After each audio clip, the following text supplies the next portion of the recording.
kwa maisha yako, watu waliye na baraka yako. Jioni ya leo Mungu hawakosesha amani. Jioni ya leo watu wengine wakutafute. Jioni ya leo watu wengine wakukumbuke. Mungu akuweke mahali pana destiny yako. Mungu akupeleke mahali pana furaha yako. Katika jina la Baba, la Mwana na Roho Mtakatifu, na wote tunapiga makofi. Bwana Yesu asifiwe. Piga shangwe na vigeregere kwa Yesu. Simama juu, simama juu, simama juu, mwimbie Bwana. Simama juu, mshangilie. Uweze kumpiga makofi ya shangwe. Piga makofi ya juu. Piga makofi mbele ya Mungu wa uwezo. Piga makofi kwa huyo Mungu wa ishara. Apasua mlango, atenda miujiza juu ya maisha yako. Achemshe milango.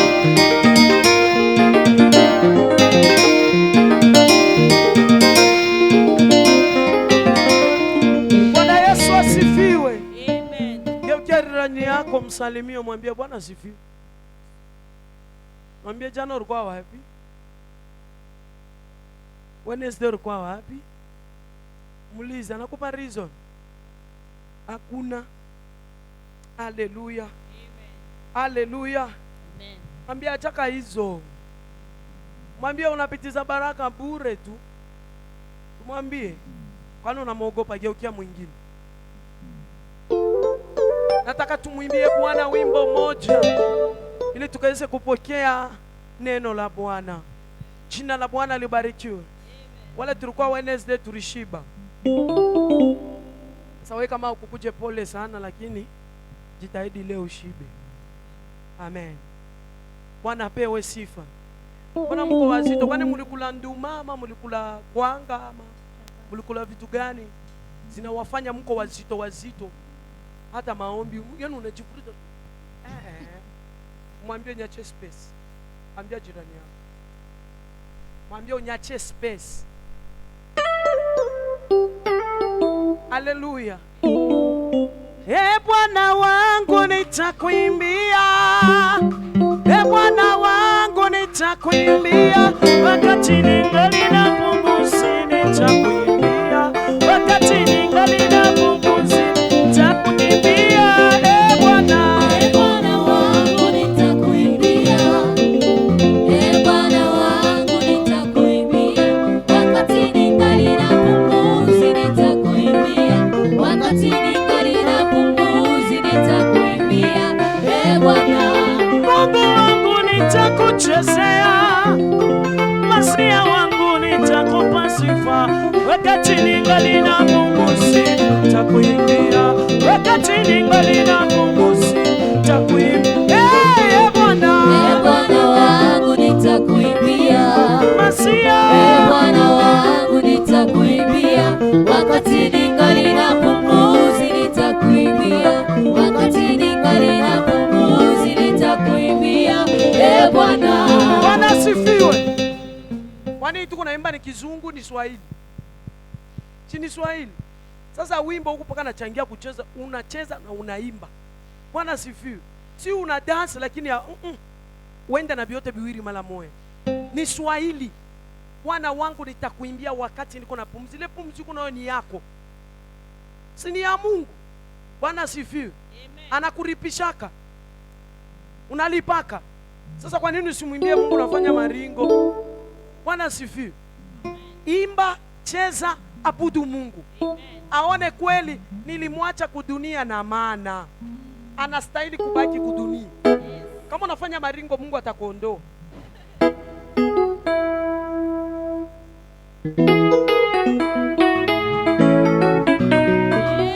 Tuanze na makofi kwa Yesu.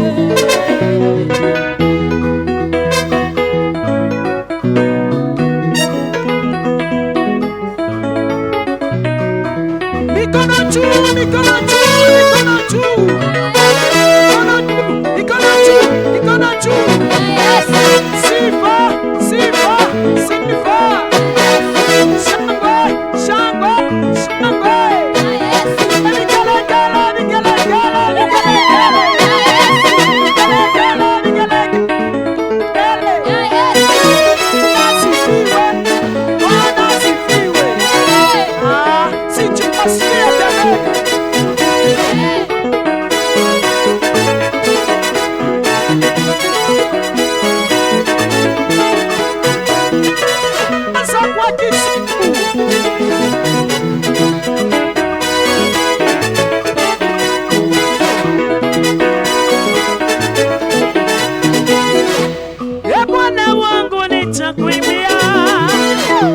Mwokozi wangu nitakuimbia, wakati ningali na pumzi nitakuimbia, wakati ningali na pumzi nitakuimbia. Bwana wangu nitakuimbia, Bwana wangu nitakuimbia, wakati ningali na pumzi nitakuimbia, wakati ningali na pumzi nitakuimbia. Bwana Masia wangu nikupe nini? Muumba wa mbingu na nchi nikupe nini? Wakati ningali niko hai nitakuimbia, wakati ningali na pumzi nitakuimbia. Bwana wangu nitakuimbia, Masia Bwana wangu nitakuimbia, wakati ningali na pumzi nitakuimbia, wakati ningali na pumzi nitakuimbia. Bwana Mungu wangu nikupe sifa, Mwokozi wangu nikuimbie, wakati niko na pumzi mimi Baba nitakuimbia, wakati niko na pumzi nitakuimbia. Bwana wangu nitakuimbia, Masia Bwana wangu nitakuimbia, wakati ningali na pumzi nitakuimbia, wakati ningali na pumzi nitakuimbia. Bwana lele, Bwana wa mabwana, Bwana lele, Bwana wa mabwana, Bwana lele, Bwana wa mabwana, Bwana lele, Bwana wa mabwana, Bwana wetu wa mabwana, Yesu ndiye Bwana wetu. Bwana lele, Bwana wa mabwana, Bwana anaweza, Bwana yoyo, Bwana lele, Bwana wa mabwana, Bwana anaponya, Bwana wa mabwana, Bwana lele, Bwana wa mabwana, Bwana wa mabwana, Bwana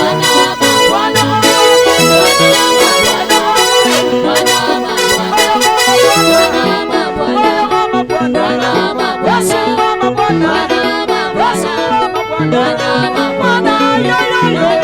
Bwana wa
hakuna ingine.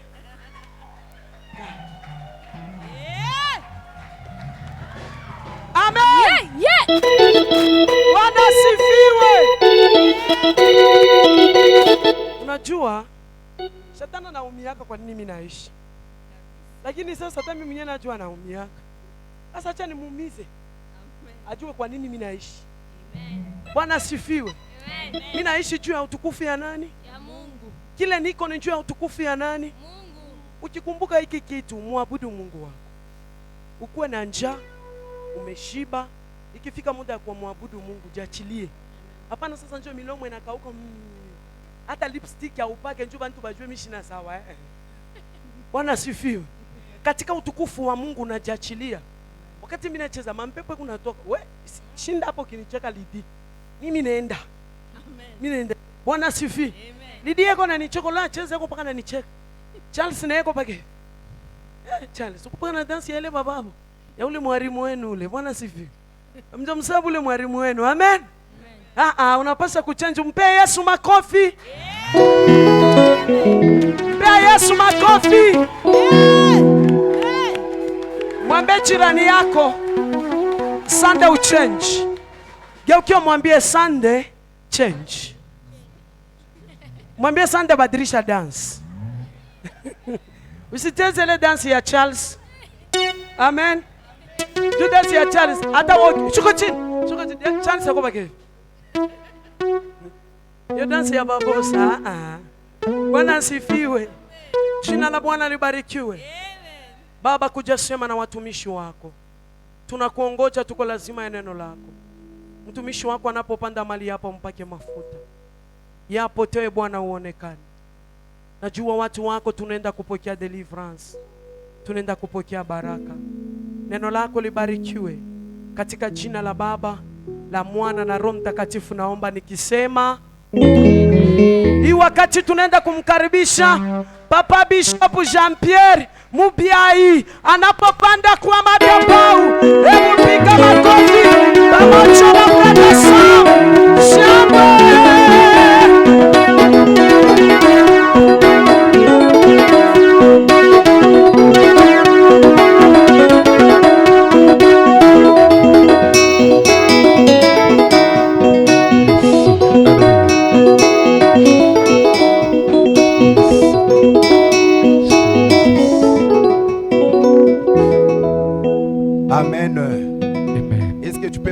Ta main unaweza tu kanipungia pour mkono manifester la joie. ili uoneshe furaha. La joie c'est l'un des fruits de l'esprit. Furaha ni moja ya matunda ya Roho Que Dieu vous Mtakatifu. bénisse. Mungu awabariki. Nous rendons grâce à Dieu cet après-midi. Tunamshukuru tena Bwana jioni ya Lui qui leo, nous a accordé la grâce d'être dans sa présence. ye ambaye ametujalia tena neema Et nous kujipata disons katika uwepo merci wake. à Maman Astrid Tunasema asante kwa Mam Astrid ainsi qu'à son époux qui est l'homme de Dieu, pamoja na mume wake, bien qu'absent hata kama ayupo mahali hapa physiquement, kimwili mais je ayupo, crois que spirituellement il est avec nous. lakini mimi naamini katika kiroho yu Et pamoja bientôt il va nasi nous rejoindre. na atakuwa pamoja nasi muda si Alléluia. mrefu. Amen. Gloire au Seigneur. Amen. Nous sommes en train de parler sur comprendre les temps prophétiques et Tuko l'espace naongelea prophétique pour kuhusu vivre ces bénédictions. Kuelewa muda ya unabii na eneo ya unabii kwa ajili ya utimilifu ya baraka Comme yako. vous êtes debout, on nous lit Exode chapitre 2 versets 11 à 15. Kama vile tumesimama, tutasoma katika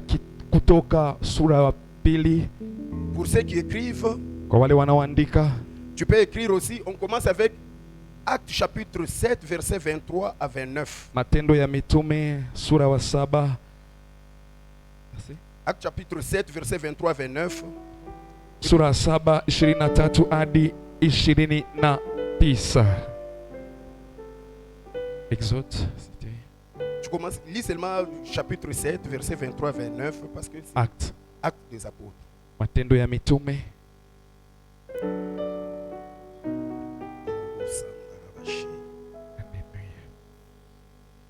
Actes chapitre 7. Matendo ya Mitume sura ya 7 23 hadi 27. Ok. Tunasoma katika jina la Yesu. Amen.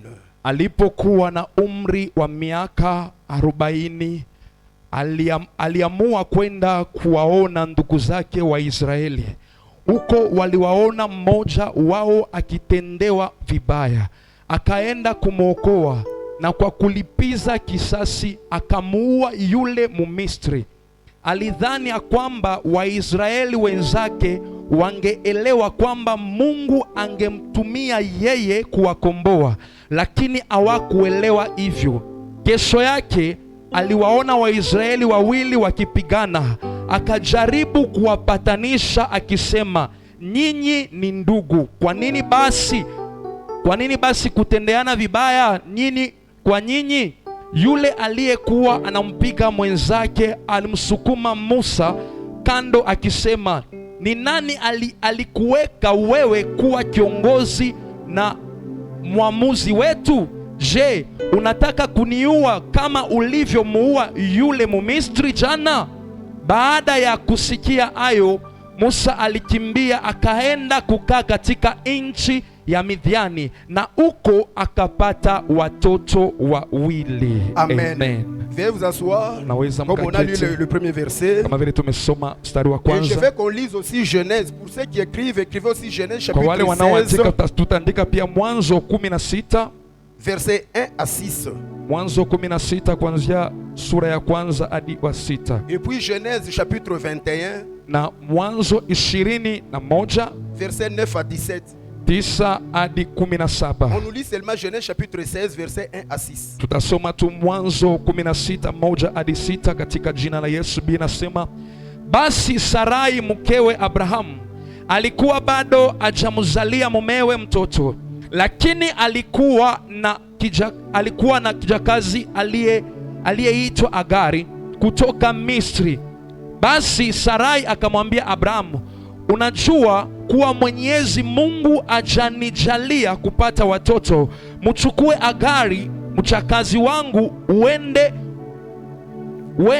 uenda nikapata watoto kwake. Abrahamu akakubali shauri la Sarai. Kisha Sarai akampa Abrahamu Agari mchakazi wake aliyekuwa Mumisri awe mke wake. Haya yalitokea baada ya Abrahamu kukaa katika nchi ya Kanani kwa muda wa miaka 10. Abrahamu akamchukua Hagari, naye Hagari akapata mimba, lakini mara tu alipoona amepata mimba, Hagari akaanza kumdharau bi mkubwa wake Sarai. Akamwambia Abrahamu, Sarai akamwambia Abrahamu, wewe utawajibika kwa ubaya ninaotendewa. Mimi nilikupa mjakazi wangu, lakini alipopata mimba, mimi nimekuwa dhuni machoni pake. Mwenyezi Mungu na ahukumu kati yako na mimi. Lakini Abrahamu akamwambia Sarai, mjakazi wako yuko chini ya mamlaka yako, mfanyie upendavyo. Basi Sarai akamtesa Agari mpaka akatoroka. Amen. Amen. Amen. Est-ce qu'on peut acclamer la parole de Dieu? Tunaweza tukashangilia kwa ajili ya neno la Bwana. Ce soir, je parle sur les conséquences d'être en dehors du temps prophétique de Dieu. Leo naongelea kuhusu matokeo ya kujipata nje ya muda ya unabii wa Mungu. Nous sommes en train de parler sur le temps prophétique. Tunaongelea kuhusu muda ya unabii. Le temps prophétique, muda ya unabii c'est une période, ni wakati ambao, une saison, yani msimu que Dieu a fixé pour ta bénédiction. Ambao Mungu ameshaupanga kwa ajili ya baraka yako. C'est un moment, ni wakati que Dieu fait accomplir ce qu'il t'a promis. Ambao Mungu amepanga kwa ajili ya kutimiza yale alikuahidi. Et nous avions dit que lorsque ce temps arrive, na tulisema kwamba hiyo muda wakati inapofika, que le diable le veuille ou pas, shetani apende wala asipende, Dieu accomplira ce qu'il t'a promis. Mungu atatimiza aliyokuahidi. Si ce temps de ta bénédiction arrive, kama wakati wa baraka yako inafika, Dieu lui-même va créer les opportunités. Mungu mwenyewe atacreate hizo opportunity pour qu'il accomplisse ce qu'il t'a dit, ili akapate kutimiza aliyokuambia. Alléluia. Amen. Alors c'est à toi de comprendre le temps que Dieu a déjà fixé. Kwa hiyo ni wewe inabidi uelewe muda ambao Mungu ameshaupanga. Il avait donné la promesse à Abraham. Alimpea ahadi Abraham. Abraham a quitté, il a obéi. Abraham aliondoka katii, Mais maintenant, il fallait attendre le temps que Dieu avait prévu. lakini ilibidi asubirie muda ambao Mungu alikuwa Je suis en ameshapanga. train d'encourager quelqu'un en ces lieux. Niko nampea mtu mmoja moyo jioni ya Que leo. Dieu n'est pas un homme pour mentir, Mungu si mwanadamu ili ni un adanganye, fils d'un homme pour se repentir. ama mwana wa binadamu ili akapate Peu kubadilika. importe le temps que la promesse peut prendre, Ingawa muda ambao hiyo ahadi itachukua, mais tu dois croire que cela finira par arriver. lakini lazima uamini ya kwamba ipo siku Mais itatimilika. si tu ne comprends pas, Lakini usipoelewa le temps que Dieu lui-même a fixé, muda ambaye Mungu mwenye amejipangia, tu vas tomber dans le piège utajikuta katika et mtego tu vas vivre les conséquences. na utaishi matokeo. Malgré l'onction que tu as, Ingawa upako iko juu yako, malgré que tu es appelé chrétien, ingawa we unaitwa mais si tu Mkristu, fais des choses en dehors du temps de Dieu, lakini ukifanya vitu nje ya muda wa Mungu, laisse-moi te dire, tu vas souffrir. acha nikwambia kwamba La utateseka, porte sera ouverte mulango au itakuwa diable. wazi mbele ya Tu shetani, peux même mourir. unaweza hata ukafariki. Cela est arrivé dans la vie de Moïse. Hiyo ilifika ndani ya maisha ya Moïse Musa. était dans le plan de Dieu. Musa alikuwa ndani ya mpango wa Mungu. Moïse était dans le plan de Dieu. Musa alijipata ndani ya mpango wa Mais Mungu, malheureusement pour Moïse, lakini ole kwa il Musa, voulait délivrer les enfants de Dieu sans que le temps de Dieu arrive. alikuwa anataka kukomboa wana wa Mungu bado muda ya Mungu haijafika. Dieu avait déjà fixé. Mungu alikuwa ameshapanga Et muda je wake, vais délivrer ce peuple après 4 siècles. akwamba nitakomboa hii taifa baada ya miaka 400. Mais Moïse, malgré qu'il était dans le plan de Dieu, Lakini Musa ingawa alikuwa ndani ya hiyo mpango wa Moïse, Mungu, malgré qu'il était dans les projets de Dieu, ingawa alikuwa katika hiyo mpango ya mais il Mungu, voulait faire des choses précipitamment, non pas dans le temps de Dieu. lakini alikuwa anataka kufanya vitu kwa haraka ambao haikuwa muda wa C'est Mungu. comme ça que beaucoup de chrétiens souffrent parce qu'ils font des choses non pas dans le temps de Dieu, mais en dehors du temps de Dieu. Hivyo ndio Wakristo wengi wanajipata wanateseka kwa kufanya vitu nje ya muda wa Mungu. Je suis en train d'informer quelqu'un en ces lieux. Niko najulisha mtu mmoja mahali Dieu hapa, n'a jamais été en retard et Dieu n'a jamais été en avant. Mungu huwa hajawahi chelewa wala hajawahi kuja Dieu mapema, n'a jamais été en retard. hajawahi chelewa, Mais c'est à partir de nos pensées lakini kupitia mawazo tellement nous yetu sommes pressés par la souffrance. huwa tunajipata tunataka vitu Dans kwa les haraka difficultés, kupitia il y a des fois mateso. nous nous posons même des questions. Muda mwingi wakati unajipata ndani ya mateso unajiuliza Qu'est-ce que maswali, je fais? ni nini Moi je nilifanya? marche dans la crainte de Mimi Dieu. natembea kwa uoga Je wa donne Bwana, les offrandes. natoa Je sadaka, paye mes dîmes. natoa Je hata soutiens fungu la l'œuvre de kumi, Dieu. nafanya kazi Mais ya Mungu. pourquoi ça ne marche pas? Lakini kwa nini Je suis aiende en train sawa? de te dire que Dieu Niko nakwambia kwamba a déjà Mungu fixé un temps. ameshapanga Lorsque ce wakati, temps-là na arrivera, wakati wa muda itakuwa peut-être que tu itafika, ne sauras pas, labda hata mais ça hautajua, arrivera. lakini Ce que tu itafika. es en train de vivre aujourd'hui, Ile ambao unaishi ça leo passera. Le itapita. monde peut te critiquer. Ulimwengu wanaweza wakakutukana, Ne t'en fais pas. usijali, Mais le temps que Dieu a fixé est là. lakini muda ambao Mungu ameshapanga ipo. Tu es dans les projets de Dieu comme Moïse. Uko ndani ya mpango ya Mungu kama Mais Musa, ne fais pas comme Moïse. lakini usifanye kama Musa. Tu es dans les plans de Dieu comme Moïse. Uko ndani ya mpango ya Mungu Mais kama ne fais Musa, pas comme Moïse. lakini usifanye kama Musa. Un jour, Moïse est sorti. Siku moja Musa Il a alitoka trouvé un Égyptien en train de tabasser un Juif. akakuta Misri ambaye alikuwa anapika Mwebrania, Alors il le prend, akamshika il le tabasse akampiga et il le tue. na akamuua, Il le cache dans le sable. akamzika kwa Et udongo il est parti. na akaondoka. À ce temps-là, il vivait dans le palais royal de Pharaon. Hiyo wakati alikuwa bado anaishi ndani ya nyumba ya kifalme ya Le Farao, lendemain, lakini siku ilipokuja il sort. akatoka Il nje, trouve les deux frères juifs en train de se quereller et de se battre. akakuta Waebrania wawili wakipigana, Il commence à leur donner des conseils. akaanza kuwashauria tu, Vous êtes des frères. asema nini ni Pourquoi vous ndugu, vous battez? kwa nini munapigana Vous nyinyi êtes kwa des nyinyi, frères. nini ni ndugu, Pourquoi vous vous chamaillez? kwa nini munapigana? L'un dit, Mmoja qui akamwambia, t'a établi juge? ni nani alikuchagua kuwa Entre wamzi nous. Et katikati pourtant, yetu? dans le plan de Dieu, Lakini katika mpango ya Moïse Mungu, était juif. Musa et alikuwa était juge. Mwebrania, alikuwa Mais wamzi, le temps de délivrer n'était pas encore là. lakini muda ya kukomboa bado ilikuwa Mais haijafika. l'autre prophétise Lakini mmoja akatabiri, inconsciemment. akatabiri bila yeye Qui t'a kujua. établi juge? Ni nani amekuteula kuwa Moïse ne savait pas wamzi? que c'est lui qui était juge. Musa hakujua kwamba yeye alikuwa Parce que ce wamzi, n'était pas le plan de Dieu. kwa sababu haikuwa mpango ya Ce n'était Mungu, pas le temps de Dieu. haikuwa wakati wa Mungu. Nilikuwa nataka kusema hivyo. Alléluia. Amen. Bien-aimé dans le Seigneur, Pendwa katika Bwana, tel que tu es là, vile ulivyo la hapo, promesse de Dieu ahadi ya Mungu Mais iko ça juu attend le yako, temps de Dieu. lakini inasubiria Ce muda wa temps-là Mungu. arrivera. Hiyo muda Ne itafika. te précipite pas pour faire des choses. Usifanye vitu kwa Il y a haraka. des gens qui sont en train de pleurer parce qu'ils sont entrés dans le mariage, non pas par le temps de Dieu. Kuna watu wao wanalia kwa sababu walijipata ndani ya ndoa ambayo haikuwa muda wa Mungu, Qui n'étaient pas dans le temps de Dieu. haikuwa muda wa Il y a Mungu. même beaucoup qui se retrouvent dans le ministère, mais ce n'était pas le temps de Dieu. Kuna wengine hata wanajipata ndani ya huduma, lakini haikuwa bado muda wa Mungu. L'autre lui dit, tu veux me tuer comme tu as tué un juif Huyu et un akamwambia, Égyptien hier. unataka kuniua vile uliua Mumisri jana? Et la nouvelle s'est répandue. Na hiyo habari kaenda kila mahali, Et Moïse a fui. na Musa akakimbia. Pourquoi? Kwa nini? Parce que Pharaon le cherchait pour le tuer. Kwa sababu Farao alikuwa anamtafuta ili amuue. Donc les conséquences d'être en dehors du temps prophétique de Dieu amènent le chagrin, amènent le pleur. Yaani hiyo matokeo ya kujikuta nje ya muda ya unabii wa Mungu inaleta machungu na inaleta kilio. Si tu agis en dehors du temps de Dieu, tu vas souffrir, même si tu es chrétien.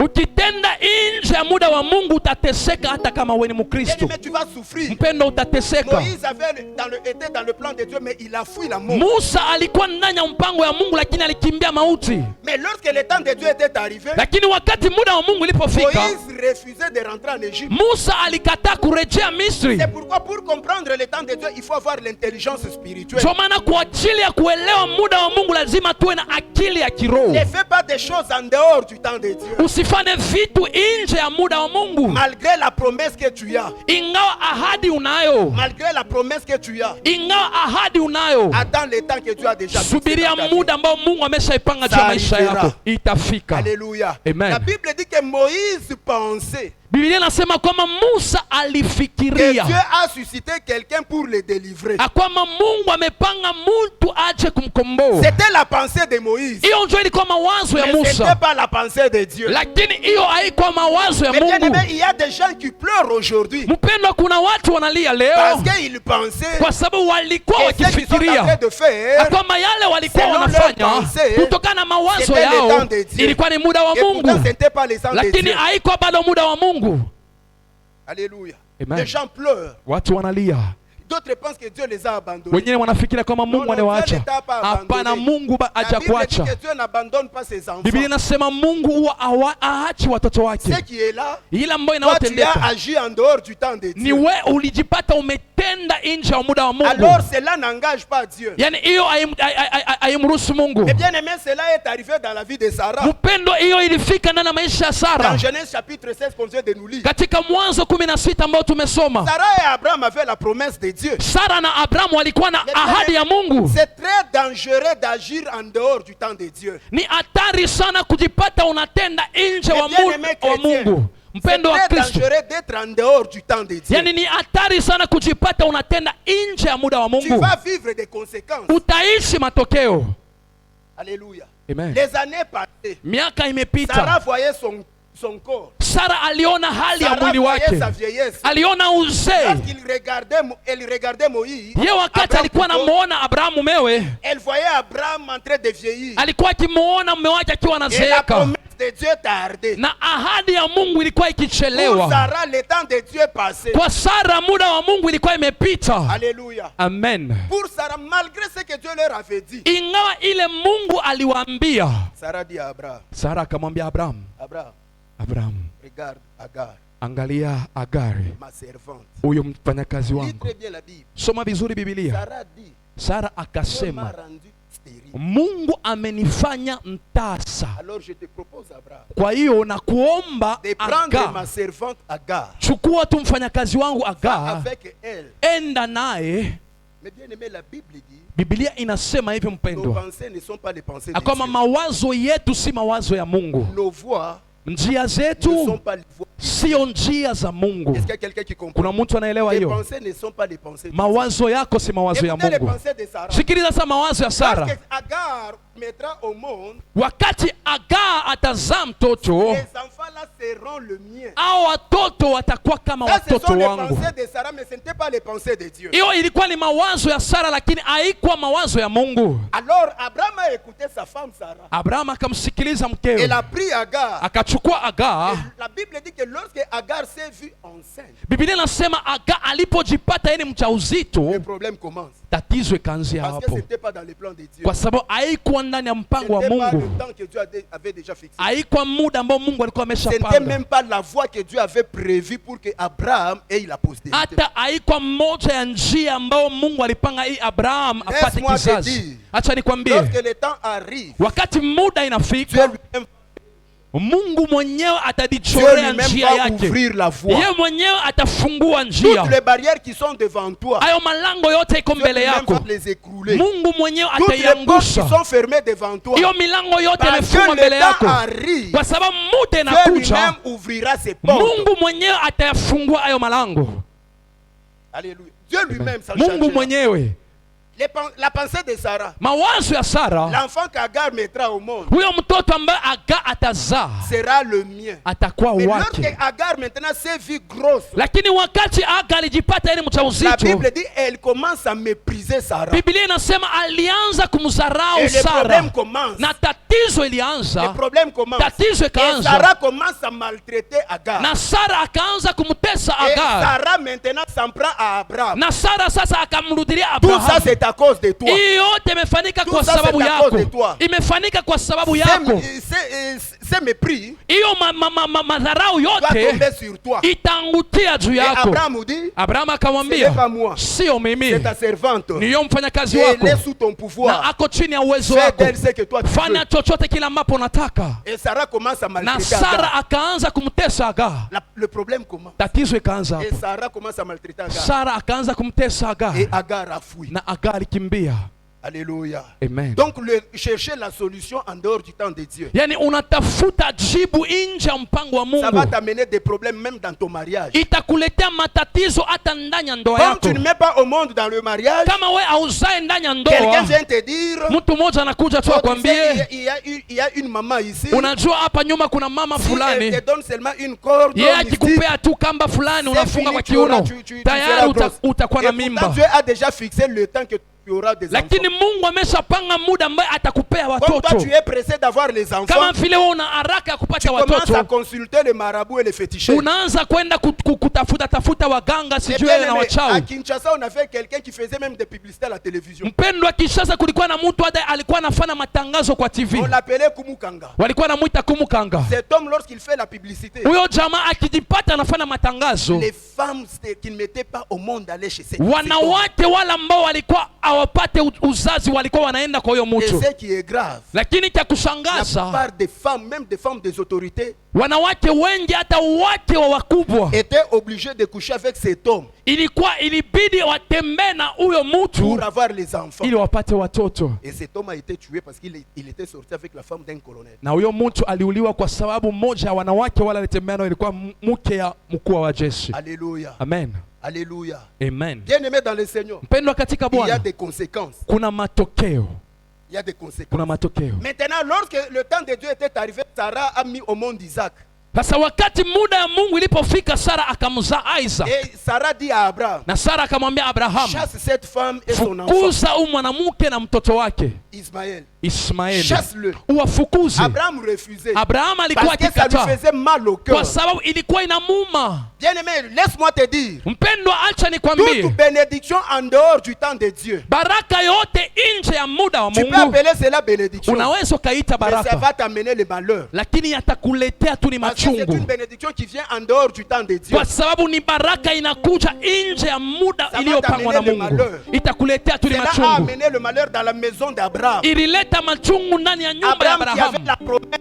Abrahamu ambaye alikuwa na Comme ahadi ya Mungu, Ismaël est venu en dehors du temps de Dieu, kama vile Ismaeli alikuja nje ya muda wa laisse-moi Mungu. t'informer, jusqu'à présent, Acha nikujulishe, hadi nous leo sommes en train de vivre des conséquences. bado tunaishi hayo matokeo À cause de ce que Sarah avait fait, nous kutokana na kitendo Sara sommes en alifanya. train de souffrir. Bado tunateseka. Israël là-bas, Israel mahali chaque walipo, jour, kila siku il est en guerre ako ndani ya vita avec les Arabes. na Arabu. Aujourd'hui, Leo jusqu'à ce jour, hadi leo les chrétiens Wakristo sont en train d'être tués par le musulman. wanauliwa na Waislamu. Sarah n'est pas là, Sara hayupo, Abraham n'est pas là, Abraham hayupo, Agar n'est pas là. Aga Parce hayupo, que Ismaël est venu en dehors du temps temps de Dieu, lakini kwa sababu Ismaeli alikuja nje ya muda wa jusqu'à Mungu, présent, nous sommes en train de payer hadi leo tunalipa hayo les matokeo. conséquences. J'ai Matokeo pris naomba que Dieu te donne par le Saint-Esprit l'intelligence pour comprendre le temps de Dieu. Mungu akupee kupitia Roho Mtakatifu akili ya kuelewa muda wa Sinon, Mungu. même tes enfants vont souffrir. La si hivyo hata watoto wako Même ta maison watateseka, peut souffrir. hata nyumba yako Peut-être itateseka, que tu ne seras pas là. labda we hautakuwepo Comme tena. aujourd'hui, Abraham, Sarah, Agar ne sont pas là. Kama leo Sara na Abraham hawapo, Ismaël n'est pas là, Isaac n'est pas là. Ismael hayupo wala Isaac Mais hayupo, nous, chrétiens, lakini sisi wa nous Kristo sommes en train de souffrir. tunateseka Parce que nous sommes de la postérité d'Isaac par la foi en Jésus-Christ. kwa sababu sisi ni kizazi cha Isaac kupitia imani kwa Yesu Kristo. Israël Israeli est en train de souffrir anateseka par les Arabes. kupitia wale Les wa Arabes, c'est Arabu. la postérité d'Ismaël. Arabu ni kizazi C'est la cha descendance Ismaeli, d'Israël. ni watoto wa Ismaeli. Mais jusqu'à ces jours, Lakini hadi leo suivez les informations, il y a toujours des tueries. sikiza matangazo kila siku Les na Arabes mauaji. sont en train de tuer les Juifs. Waarabu kila siku wanaua Les Waebrania. chrétiens dans deux pays musulmans sont en train d'être tués. Wakristo katika hizo nchi ya Kiislamu wanauliwa kila J'étais siku. à Dar es Salaam. Nilikuwa huko Dar es J'ai Salaam, rencontré un frère qui a quitté la famille musulmane. nilikutana na ndugu fulani ambao aliondoka ndani ya familia Comment ya est-ce que son Kiislamu, père a cherché à les tuer? jinsi ambao baba yake alikuwa anatafuta Parce kumuua qu'il s'est converti au kwa Seigneur. sababu alimkubali Yesu. Ce sont les conséquences. Hiyo ni matokeo. Aujourd'hui, Sarah n'est pas là. Leo Sara Mais les hayupo, chrétiens sont en train de lakini souffrir. Wakristo Parce que wanateseka Sarah a poussé Abraham kwa sababu Sara alimtuma mumewe d'avoir Ismaël en dehors du temps de Dieu. ili akapate Ismael nje ya muda ya La Mungu. Bible dit, Biblia c'est inasema la bénédiction de l'Éternel qui ni enrichit. baraka kutoka kwa Mungu ambayo Il ne inatadirisha la fait suivre d'aucun na chagrin. aisindikize na machungu Que yoyote. personne ne te pousse à voir la bénédiction en dehors du temps de Dieu. Mtu hata mmoja asikusukume kutafuta baraka nje ya muda wa Mungu. Alléluia. Amen. Dieu finira par te bénir. Mungu mwisho yote Dieu atakubariki, finira par accomplir ce qu'il t'a dit. mwisho yote atatimiza aliyokuahidi. Ne cherche pas tout.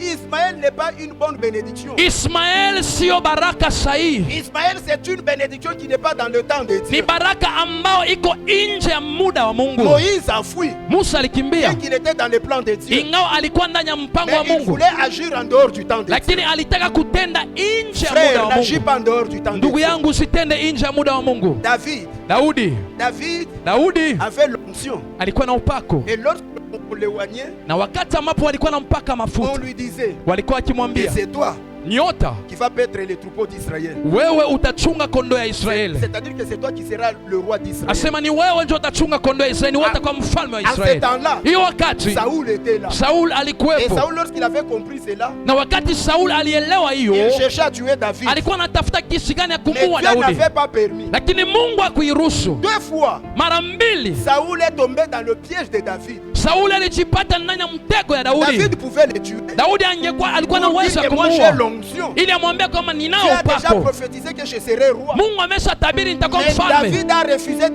tuer Saoul. lakini Daudi alikataa Parce kumuua qu'il Sauli attendait le temps de Dieu. kwa sababu alikuwa Il akisubiria disait muda wa que Dieu Mungu. lui-même le tue. Alisema Mungu mwenye Et lorsque amuue, Dieu a permis la mort de Saoul, na wakati Mungu aliruhusu kifo cha ce Sauli, sont les anciens d'Israël qui sont allés chercher David ni wale wakuu wa Israeli walienda kumtafuta Daudi pour faire de David roi. ili wamfanye Daudi kwa Lorsque mfalme. le temps de Dieu arrivera, Wakati muda wa Mungu les gens itafika, te chercheront. watu watakutafuta. Là où tu as introduit les lettres de demande d'emploi, Mahali ulipeleka CV on zako, va te téléphoner. watakupigia Ils simu vont te chercher. Watakutafuta. Parce que c'est le temps de Dieu. kwa sababu Parce muda que wa c'est le Mungu temps de imefika. Dieu. Muda wa Mais Mungu lorsque imefika, tu cherches à forcer, lakini wakati unajaribu kuifanya kwa bien-aimé, nguvu tu vas yako, rencontrer des difficultés. mpendo, utakutana na majaribu. Alléluia. Amen. Tu vas rencontrer des difficultés. Utakutana na mambo Est-ce qu'il y a magumu. quelqu'un qui comprend? Kuna mtu anaelewa? Gloire au Seigneur. Quelqu'un peut acclamer Jésus. Unaweza kumpigia Bwana makofi. Oh, ça c'est merveilleux. Hiyo ni nzuri Même sana. dans le ministère, Hata ndani ya huduma, frère, attends, mpendwa, patiente. subiri.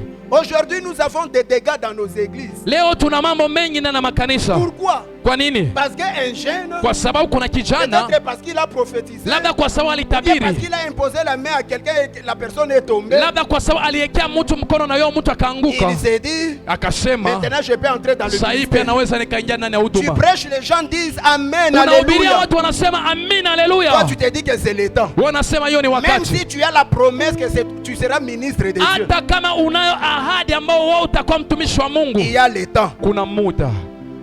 Alléluia. Amen. Il y a le temps. Kuna muda. Parce que si tu entres dans le ministère avant le temps, Kwa sababu ukiingia ndani ya huduma kabla ya wakati, soit tu vas mourir, soit tu vas unaweza fuir. ukakufa au utakimbia. Alléluia. Amen. Est-ce qu'il y a quelqu'un qui comprend? Kuna mtu Soit anaelewa. tu peux fuir.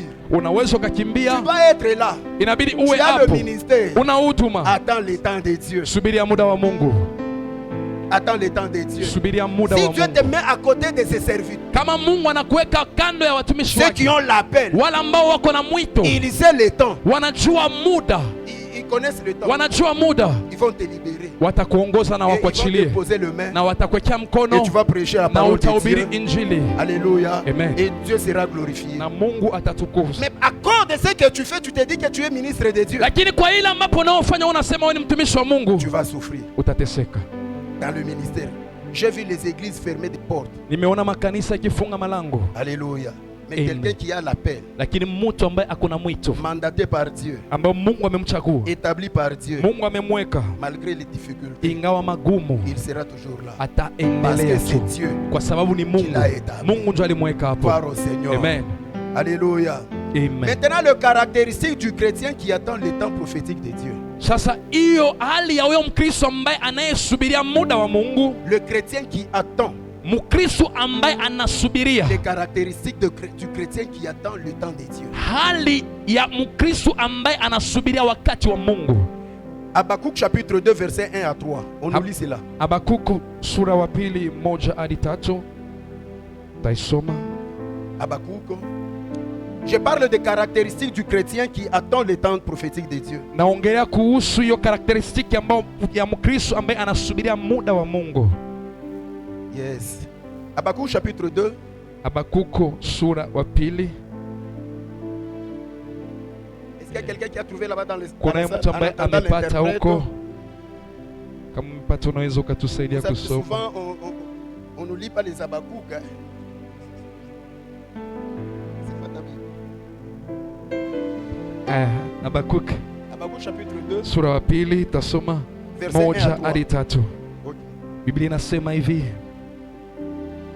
mimi nitasimama mahali pa kuchungulia, Yes. na kukaa juu ya munarani, nitakaa macho nione atanyambia nini, atajibu nini kuhusu lalamiko langu. Yes. Kisha Mwenyezi Mungu akanijibu hivi, yaandike maono haya, Yes. yaandike wazi juu ya vibao, anayepitia hapo apate kuyasoma. Maono haya yanangoja wakati wa kufa.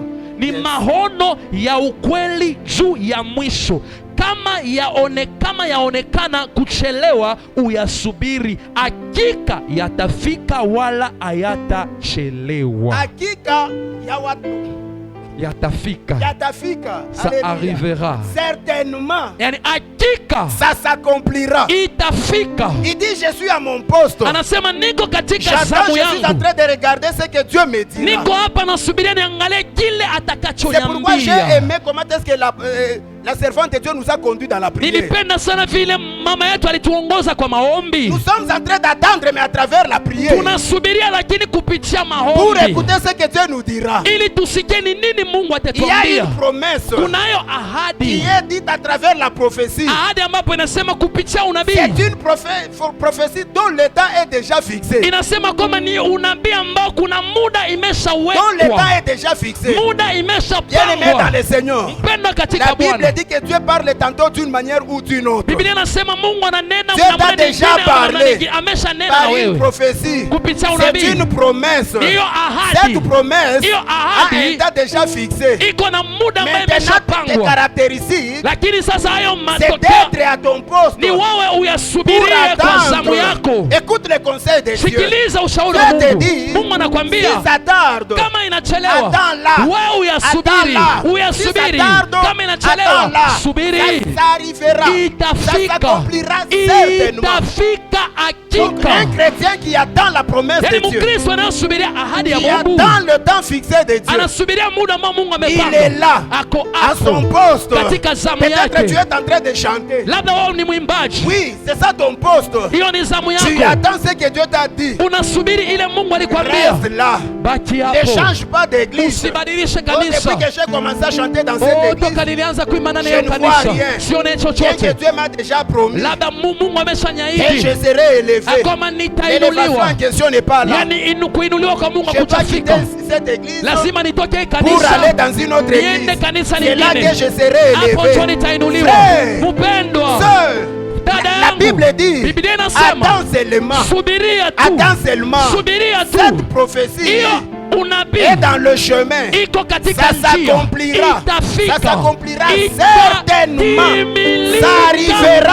hakika, Ça arrivera. itafika. Sois toujours là. We uwe tu hapo, Même dans les injures, hata kama même unapita dans les matusi, critiques, hata kama même watu dans l'humiliation, wanakuongelea même mabaya, dans le rejet. hata ukitupiwa, Reste toujours là. we baki À kwa ton zamu, poste. baki kwa Dieu te zamu. verra. Mungu Lorsqu'il atakuona, te regardera, wakati il te atakuona, trouvera dans la place où il t'a placé. atakukuta mahali Il alipokuweka, te verra à la place là où il t'a placé. atakuona mahali alipokuweka. Et la prophétie, Hapo unabii, la promesse de Dieu ahadi ya Mungu viendra te trouver là-bas. itakupata mahali pale, Là où Dieu t'a placé. mahali ambapo Mungu Reste alikuweka. toujours là. We baki Ne sois hapo, pas un chrétien usio Mkristo qui est en train de tâtonner. ule ambaye eko tunajaribu Laisse-moi te jaribu. dire. Acha nikwambie, C'est la bénédiction de Dieu qui doit nous accompagner. ni baraka ya Mungu njoo La itetusindikiza. Bible dit voici le miracle qui accompagneront. Biblia inasema tazama miujiza itakao Mais aujourd'hui, les wasindikiza. chrétiens sont en train de chercher les Lakini miracles. leo les bénédictions. Wakristo wanatafuta baraka, Le temps de Dieu arrivera. muda wa Mungu inasema Je itafika. prie que Naomba ce temps de Dieu ile muda wa te Mungu trouve à ikupate ton poste kwa zamu en train yako, de patienter ukisubiria jusqu'à son accomplissement. hadi Je itakapotimilika. prie, Naomba, je prie naomba que tu restes là. ubaki Ta hapo, promesse ubaki est hapo. en cours de route. Ahadi yako iko Elle est en train njiani, de venir. iko na J'ai kuja. écouté avec les oreilles Nimesikia spirituelles na masikio ya ce que Dieu kiroho. parlait à travers sa servante. Ile Mungu alikuwa Moi, anaona j'ai na écouté mchakazi avec les wake. oreilles spirituelles. Nilisikia na masikio ya Elle est là en kiroho, cours de route, iko en njiani, train de venir. inakuja. Mais si tu quittes ton poste, Lakini wewe ukitoka si tu kwa quittes zamu là-bas, yako, ukitoka la hapo, bénédiction arrivera. baraka itafika. Lorsqu'elle ne te trouvera pas, Wakati haitakupata, c'est fini. na hivyo ndio utaikosa. Alléluia. Amen. Alléluia. Amen. Tu dois rester là. Lazima ubaki hapo. Dieu a parlé à travers sa servante. Mungu amenena na mchakazi Moi, wake. j'ai écouté avec les oreilles Mimi spirituelles. nikaisikia na masikio ya D'ailleurs, kiroho. même le mercredi, Hata Jumatano Dieu est passé par elle pour me fortifier. Mungu alipitia ili anipatie tena moyo. Le mercredi, Jumatano après la prédication, baada ya mahubiri, lorsqu'elle est entrée dans cette dimension, wakati alipoingia katika hiyo moi j'ai hatua, compris mimi nilielewa que le manteau prophétique est tombé sur elle. ya kwamba hiyo lorsqu'elle nguo ya commença à unabii parler, imeshuka juu yake. Wakati dans mon alipokuwa cœur, nanena ndani ya moyo J'avais des wangu, problèmes que je disais à Dieu. nilikuwa na tatizo moja, nilikuwa namwambia Directement, Dieu m'a Mungu. répondu par elle. Mungu tayari akanipea Cela jibu est kupitia resté mon yeye. secret. Hiyo kabaki Et siri je yangu. sais que Dieu ne ment Na pas. mimi najua Mungu Ce hadanganyi. qu'il a dit à travers sa Kile alisema servante, kupitia ça mchakazi wake, arrivera. Mon itafika. problème, Tatizo c'est yangu rester seulement à mon ni poste. kubaki kwa Jusqu'à ce zamu que cette yangu promesse hadi hiyo ahadi m'atteigne. itakaponipata. Combien abandonnent le chemin, combien abandonnent le poste là où Dieu les a placés. Ni wangapi wanaacha hiyo zamu ambayo Mungu alipowaweka, Et lorsque la bénédiction arrive, na wakati baraka inafika elle ne te trouve pas. haikupate, Et tu vas ailleurs, na unaenda mahali Dieu te kwingine, dit ce n'est pas là où moi je t'ai mis. Mungu anakuambia si mahali Tu es ici mahali en train de nilipokuambia. servir Dieu. Uko hapo unamtumikia C'est ça Mungu, ton poste. hapo ndio zamu yako. Reste là. Endelea Même hapo, si tu ne vois rien, hata kama uone kitu, reste là. baki hapo, Reste. baki hapo. Que l'accomplissement de la promesse vienne te trouver là-bas. Ahadi ya Mungu Mais kutimilika bien-aimé kwayo dans le ikupate Seigneur. mahali pale. Pendwa Bien-aimé katika dans le Bwana, Seigneur. pendwa katika La Bwana. Bible dit, Biblia inasema il prend les choses dans la poussière. anachukua vitu kwa Pour le faire kwa asseoir avec udongo, les grands. anawaketisha na Lorsqu'il wakubwa. te trouve là-bas, Wakati anakupata dans hapo l'humiliation, katika dans mahali, le rejet, katika hali ya il te kutupiliwa, prendra et il anakuchukua te fera asseoir na avec les anakuweka grands. Et umeketi tu na vas watu les wakubwa glorifier. na Les utamtukuza. gens qui parlent mal de toi Wale wanaonena vibaya juu yako s'étonneront. watashangaa et ils changeront de na langage. watabadilisha misemo yao. Un chrétien qui attend le temps de Dieu, Mkristo ambaye anasubiria muda wa Mungu il est toujours là à son poste. kila wakati ako tu kwa zamu En train yake, d'attendre. anasubiria. Dieu lui a dit attends. Mungu alimwambia subiri, Si ça tarde, kama inachelewa, si ça tarde, ikichelewa, attends seulement. we subiria Ça tu, s'accomplira certainement. itafika hakika. Qui attend? Nani anasubiria? Beaucoup n'attendent pas. Wengi awasubiri. Sarah n'avait pas attendu. Sara akusubiri. Jusqu'à ce jour, nous avons des problèmes Hadi avec le le- musulman. hadi leo tuna matatizo na Waislamu, Nous avons des problèmes avec le musulman. tuna matatizo na Waislamu. Je ne sais pas ici au Kenya, Sijue labda hapa Kenya, mais à Dar es Salaam, j'ai vu un prêtre, on a jeté sur lui l'acide. lakini Dar es Salaam niliona huyo priest wakamurushia acid. En Afghanistan, on a arrêté des amis dans les sachets, on les tuait par l'étouffement. Huko Afghanistan walichukua Wakristo wakawatoa nguo wakawaweka katika hiyo mifuko na wakawamaliza kwa kuwafunga pumzi, Nus, uchi on les a mis dans les sachets. Et on wanaweka a katika fermé. hiyo mifuko na Et les wanafunga, chrétiens mouraient na de cette Wakristo walikuwa manière wanakufa hivyo par le musulman. kupitia À Waislamu cause de Sarah.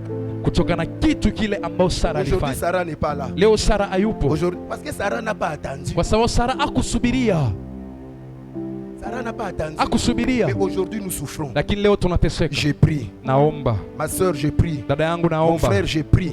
ndugu yangu, naomba J'ai pris. naomba Que tu ne permettes pas à ta génération de souffrir à cause de ce que toi tu fais aujourd'hui. usiache kizazi yako kiteseke kutokana na yale unayoyafanya leo. Attends le temps de Dieu. Subiria muda wa Lorsque le Mungu, temps arrivera, wakati wa muda même les itakapofika, enfants de tes enfants, hata watoto wa watoto les wako, enfants des hata enfants, watoto wa watoto wa même si tu watoto ne seras wako, pas là, hata kama wewe mais ta hautakuwa, postérité lakini va kizazi chako bénéficier kipate de kufaidikia ce que toi tu fais yale aujourd'hui. ambao wewe unayoyafanya leo. Alléluia. Je parle des caractéristiques du chrétien qui attend le temps de Dieu. Naongelea kuhusu hali ya Mkristo ambaye anasubiria muda wa Mungu. Romains chapitre 4 verset 18 à 21. Warumi 4:18 hadi 21. Le chrétien qui attend le temps prophétique de Dieu Mkristo ambaye anasubiria muda wa Mungu ne faiblit pas dans la foi. asinja Il ne faiblit pas. ye huwa azofuke ndani ya imani yake, Il ne doute pas au sujet de la promesse de Dieu. huwa ana mashaka kupitia ahadi ya Mungu, Il a la pleine conviction ako na hiyo uhakika ndani que ce mwake que Dieu promet, ya kusema Mungu il alichoniahidi peut aussi le réaliser. lazima atalitenda. Alléluia. Amen. La Bible dit que nous marchons par la foi et non par la vue. Biblia inasema kwamba huwa tunatembea kwa imani lakini si kwa macho ya binadamu. Un chrétien qui attend le temps prophétique de Dieu, Mkristo ambaye anasubiria muda wa unabii wa Mungu, il ne faiblit pas dans la foi. ye huwa azofuke ndani ya Il imani, ne doute pas au sujet de la promesse de Dieu. hata huwa ana mashaka kupitia ahadi ya Mungu. Il sait Anajua que ce que Dieu a promis, ya kwamba kile Mungu alimwambia il peut aussi le réaliser. atakifanya hakika. Ne faiblis pas dans la foi, mon frère. Usizofuke ndani ya imani ndugu yangu, Malgré ce que tu vis aujourd'hui, ingawa unachokiona leo, ne doute pas au sujet de ce que Dieu t'a dit. usiwe na mashaka kwa kile Mungu alikwambia. Dieu est capable d'accomplir ce qu'il t'a dit dans ta vie. Mungu anayo uwezo ya kutimiza alichokisema juu ya S'il maisha t'a yako. promis, Kama alikuahidi, que les sorciers le veuillent ou pas, wachawi wapende wasipende, cela arrivera. itafika. Ne doute pas au sujet de ce qu'il t'a dit. Usiwe na mashaka kwa kile Mungu Je alikwambia. te le répète encore. Na kurudilia tena, Dieu n'a jamais été en retard. Mungu huwa hajawahi chelewa, Dieu n'a jamais été en retard. hajawahi Dieu n'a chelewa, jamais été en retard. hajawahi Et il chelewa, n'a jamais été en avance. na hajawahi kuja Il mapema. agit au temps qu'il a fixé. Anatenda wakati Pour alioipanga. ton mariage, il agira au temps. Kwa ndoa yako atatenda wakati Et tu ne vas même alioipanga, pas comprendre comment est-ce que cela arrivera. hata hautaelewa vile yatafika. Pour ton voyage, il agira au temps qu'il a fixé. Kwa ajili ya safari yako atatenda Toi-même, tu kutokana ne na vas pas wakati alipopanga. toi-même, tu ne vas pas comprendre comment est-ce que cela arrive. Hata wewe mwenyewe labda utaelewa vile yamefika. Il y a des fois, lorsque le temps de Dieu arrive, Kuna muda mwingine wakati muda wa tu Mungu commences à unafika, te regarder. unajiangalia Est-ce que hivi, c'est moi ou bien ce n'est hivi pas ni moi? mimi ama si Est-ce mimi? que c'est vrai, c'est moi? Kweli ni Toi-même, mimi? tu commences à te poser des Wewe questions. mwenyewe unajiuliza Tu maswali, regardes ton passé. unaangalia Tu te past dis, yako, quelqu'un comme moi, unasema mtu est-ce kama que mimi moi aussi, hivi mimi je peux pia être compté naweza pia parmi les kuhesabika gens? kati ya watu. Le temps de Dieu est arrivé. wakati wako itafika. Alléluia. Amen. Là, le temps de Dieu est arrivé. Hapo muda wa Mungu Ne imefika. faiblis pas dans la foi. Usizofuke ndani ya imani. Alléluia. Amen. Ne doute même pas. Hata usiwe na mashaka. Combien de gens ont faibli dans la foi? Ni wangapi wa walizofuka ndani ya Pour comprendre imani? que la personne a faibli dans la foi, Kwa kuelewa kwamba huyu mtu imani yake tu le imezofuka. verras sa façon de venir à l'église. Utamwona hata gisi yake ya kukuja kanisani. Tu le verras même par sa façon de se donner à l'œuvre de Dieu. Utamwona hata kwa kujitolea kwake ndani ya Tu kazi vas ya Mungu. comprendre que celui-ci, Utaona kwamba huyu parce hapa que ça traîne, kwa sababu parce yamechelewa, qu'il ne voit rien, kwa sababu aoni chochote, il commence maintenant à ameanza être sasa, irrégulier au culte. ameanza kutokuonekana sana sana Quand on lui kanisani. pose des questions, Wakimuuliza maswali, ah, nous sommes toujours là. hatupo tu, Ça, tupo c'est tu. notre église. Hiyo ni kanisa yetu. Ah non, non, Ah, l'homme de Dieu hiyo, ne t'en fait pas, ah, c'est notre usijali, église. hiyo ni Mais nyumba votre église, yetu. tu ne viens pas. Sasa kanisa yenu lakini haupatikani, Et ce qui est grave, na kinachoshangaza le zaidi, samedi, tu fais le suivi. ukifata Saturday unaofuatilia Il te watu, promet que le dimanche, il viendra. anakuahidi ya kwamba Sunday Et le atakuja, dimanche, il ne lakini vient hiyo Jumapili akuji kanisani. pas. Alléluia. Amen. Là, on comprend que non, il commence à faiblir. Hapa tunaelewa kwamba imani yake imeanza kuzofuka. Comme je vous ai dit le mercredi, Kama vile niliwaambia Jumatano, beaucoup de chrétiens pleurent. Wakristo wengi wanalia, Oh, homme de Dieu, oh watumishi, lorsque j'étais païen, oh mtumishi, wakati Na nilikuwa même ça allait nilikuwa bien. mpagano mambo yalikuwa et afadhali, depuis que je me suis converti, lakini toka ça nilipomkubali devient Yesu très compliqué. yamekuwa mabaya zaidi. Alléluia. Amen. Ne faiblis pas, Usizofuke malgré ingawa ce que tu vis. yale Crois unayoyaishi, seulement we que amini tu Dieu ya kwamba Mungu accomplira. atatenda. S'il t'a promis le voyage, Kama alikuahidi bien-aimé, usafiri, il va mpendo, ouvrir la porte du voyage. Tu voyages. atafungua J'ai hiyo écouté ce njia que ya maman a safari, dit. utaenda. J'ai écouté ce que maman a dit. Nilisikia kile mama Même alisema, si tu n'as pas l'argent, mais lorsque le temps de Dieu arrive, tu Hata ne vas pas kama una comprendre pesa, comment est-ce que lakini- tu auras l'argent. muda ya Mungu ikifika, hata utaelewa vile utapata hiyo pesa. Alléluia. Amen. Ça, c'est merveilleux. Hiyo ni ya ajabu. Une autre caractéristique du chrétien, Moja tena ya hali ya Mkristo c'est dans Hébreux chapitre 10, verset 35 à 36. iko katika Waebrania 10:25 hadi 36. Un chrétien qui attend le temps de Dieu, Mkristo ambaye anasubiria muda wa Mungu c'est un chrétien persévérant. ni Mkristo ambaye anajitolea, Il persévère. anajitolea, Il anadumu, persévère dans la parole de Dieu. anadumu ndani ya neno la Bwana, Il persévère dans la prière. anadumu ndani ya C'est maombi. pourquoi nous allons prier. Ndio maana tutaomba. Alléluia. Amen. J'ai toujours dit, Huwa anasema tant que ce que tu es en train de demander à Dieu n'est pas encore arrivé, ne cesse pas de prier. kama ile ambao unaomba kwa Mungu haijafika, usiache Tant que la kuomba. promesse de Dieu n'est pas encore arrivée, Kama ahadi ya Mungu haijafika, persévère dans la prière. we dumu ndani ya maombi. Alléluia. Amen. Tant que ce que tu désires n'est pas encore arrivé, Kama kila ambapo unataka kijafika frère, bado, persévère. ndugu yangu, dumu. Jésus d'ailleurs nous a donné une parabole Hata Yesu ametupatia mmoja ya pour fumbo, nous montrer qu'il faut toujours prier et ne point se relâcher. akatwambia kwamba tuzidi kuomba na tusikate tamaa, Comme maman le disait ici, kama vile mama yetu alikuwa il y a des anatuambia. gens qui prient avec faiblesse, Kuna avec watu lourdeur. wanaomba na hiyo ngumu fulani. Ma soeur, Dada yangu, mon frère, ndugu yangu, quand je te donne l'histoire de maman Anne, nikikupatia historia ya mama Ana, alléluia, amen, à tel point que même l'homme de Dieu ikafika wakati hata mtumishi wa Mungu alikuwa naye a mal compris. akaelewa vibaya. Toi, tu es ivre ou bien comment? Hivi we ni mlevi ama Depuis nini? que tu es en train de prier, tu as commencé Toka à prier. ulianza kuomba, Maman Anne dit, oh homme de mama Dieu, Ana akamwambia je mtumishi suis wa Mungu, une servante qui souffre à tes côtés. mimi ni kijakazi ambao nateseka kando yako, Je suis en train de répandre l'amertume dans mon cœur. niko na mimina tu hiyo machungu ya moyo Elle a wangu. persévéré dans la prière. Alidumu ndani ya maombi, Persévère dans la prière jusqu'à ce que dumu Dieu t'a ndani ya promis maombi arrive. hadi wakati kile Mungu alikuahidi kitafika. Alléluia. Amen. Persévère dans la prière. Dumu ndani ya maombi. La Bible dit, vous Biblia avez inasema, besoin de la persévérance. Munahitaji kudumu, Tu as besoin de la persévérance pour l'accomplir. unahitaji udumu. Bien-aimé, celui qui attend le temps de Dieu a besoin de la persévérance. Mpenda ule anasubiria muda wa Mungu, inatakika adumu, inatakiwa adumu. Dans mon cas, aujourd'hui, les gens sont en train de m'envier parce que je suis en train de voyager par-ci, par-là. Leo kama mimi, kuna watu wao wananichangana na wananitamani kwa sababu nasafiri safiri. Même les collègues hommes de Dieu. Hata wengine watumishi, marafiki zangu, J'ai des promesses. ninao mahadi. Dieu m'avait promis Mungu aliniahidi que je vais voyager avec l'évangile. akama nitazunguka na Mais Injili, cela a pris du temps. lakini ilichukua muda.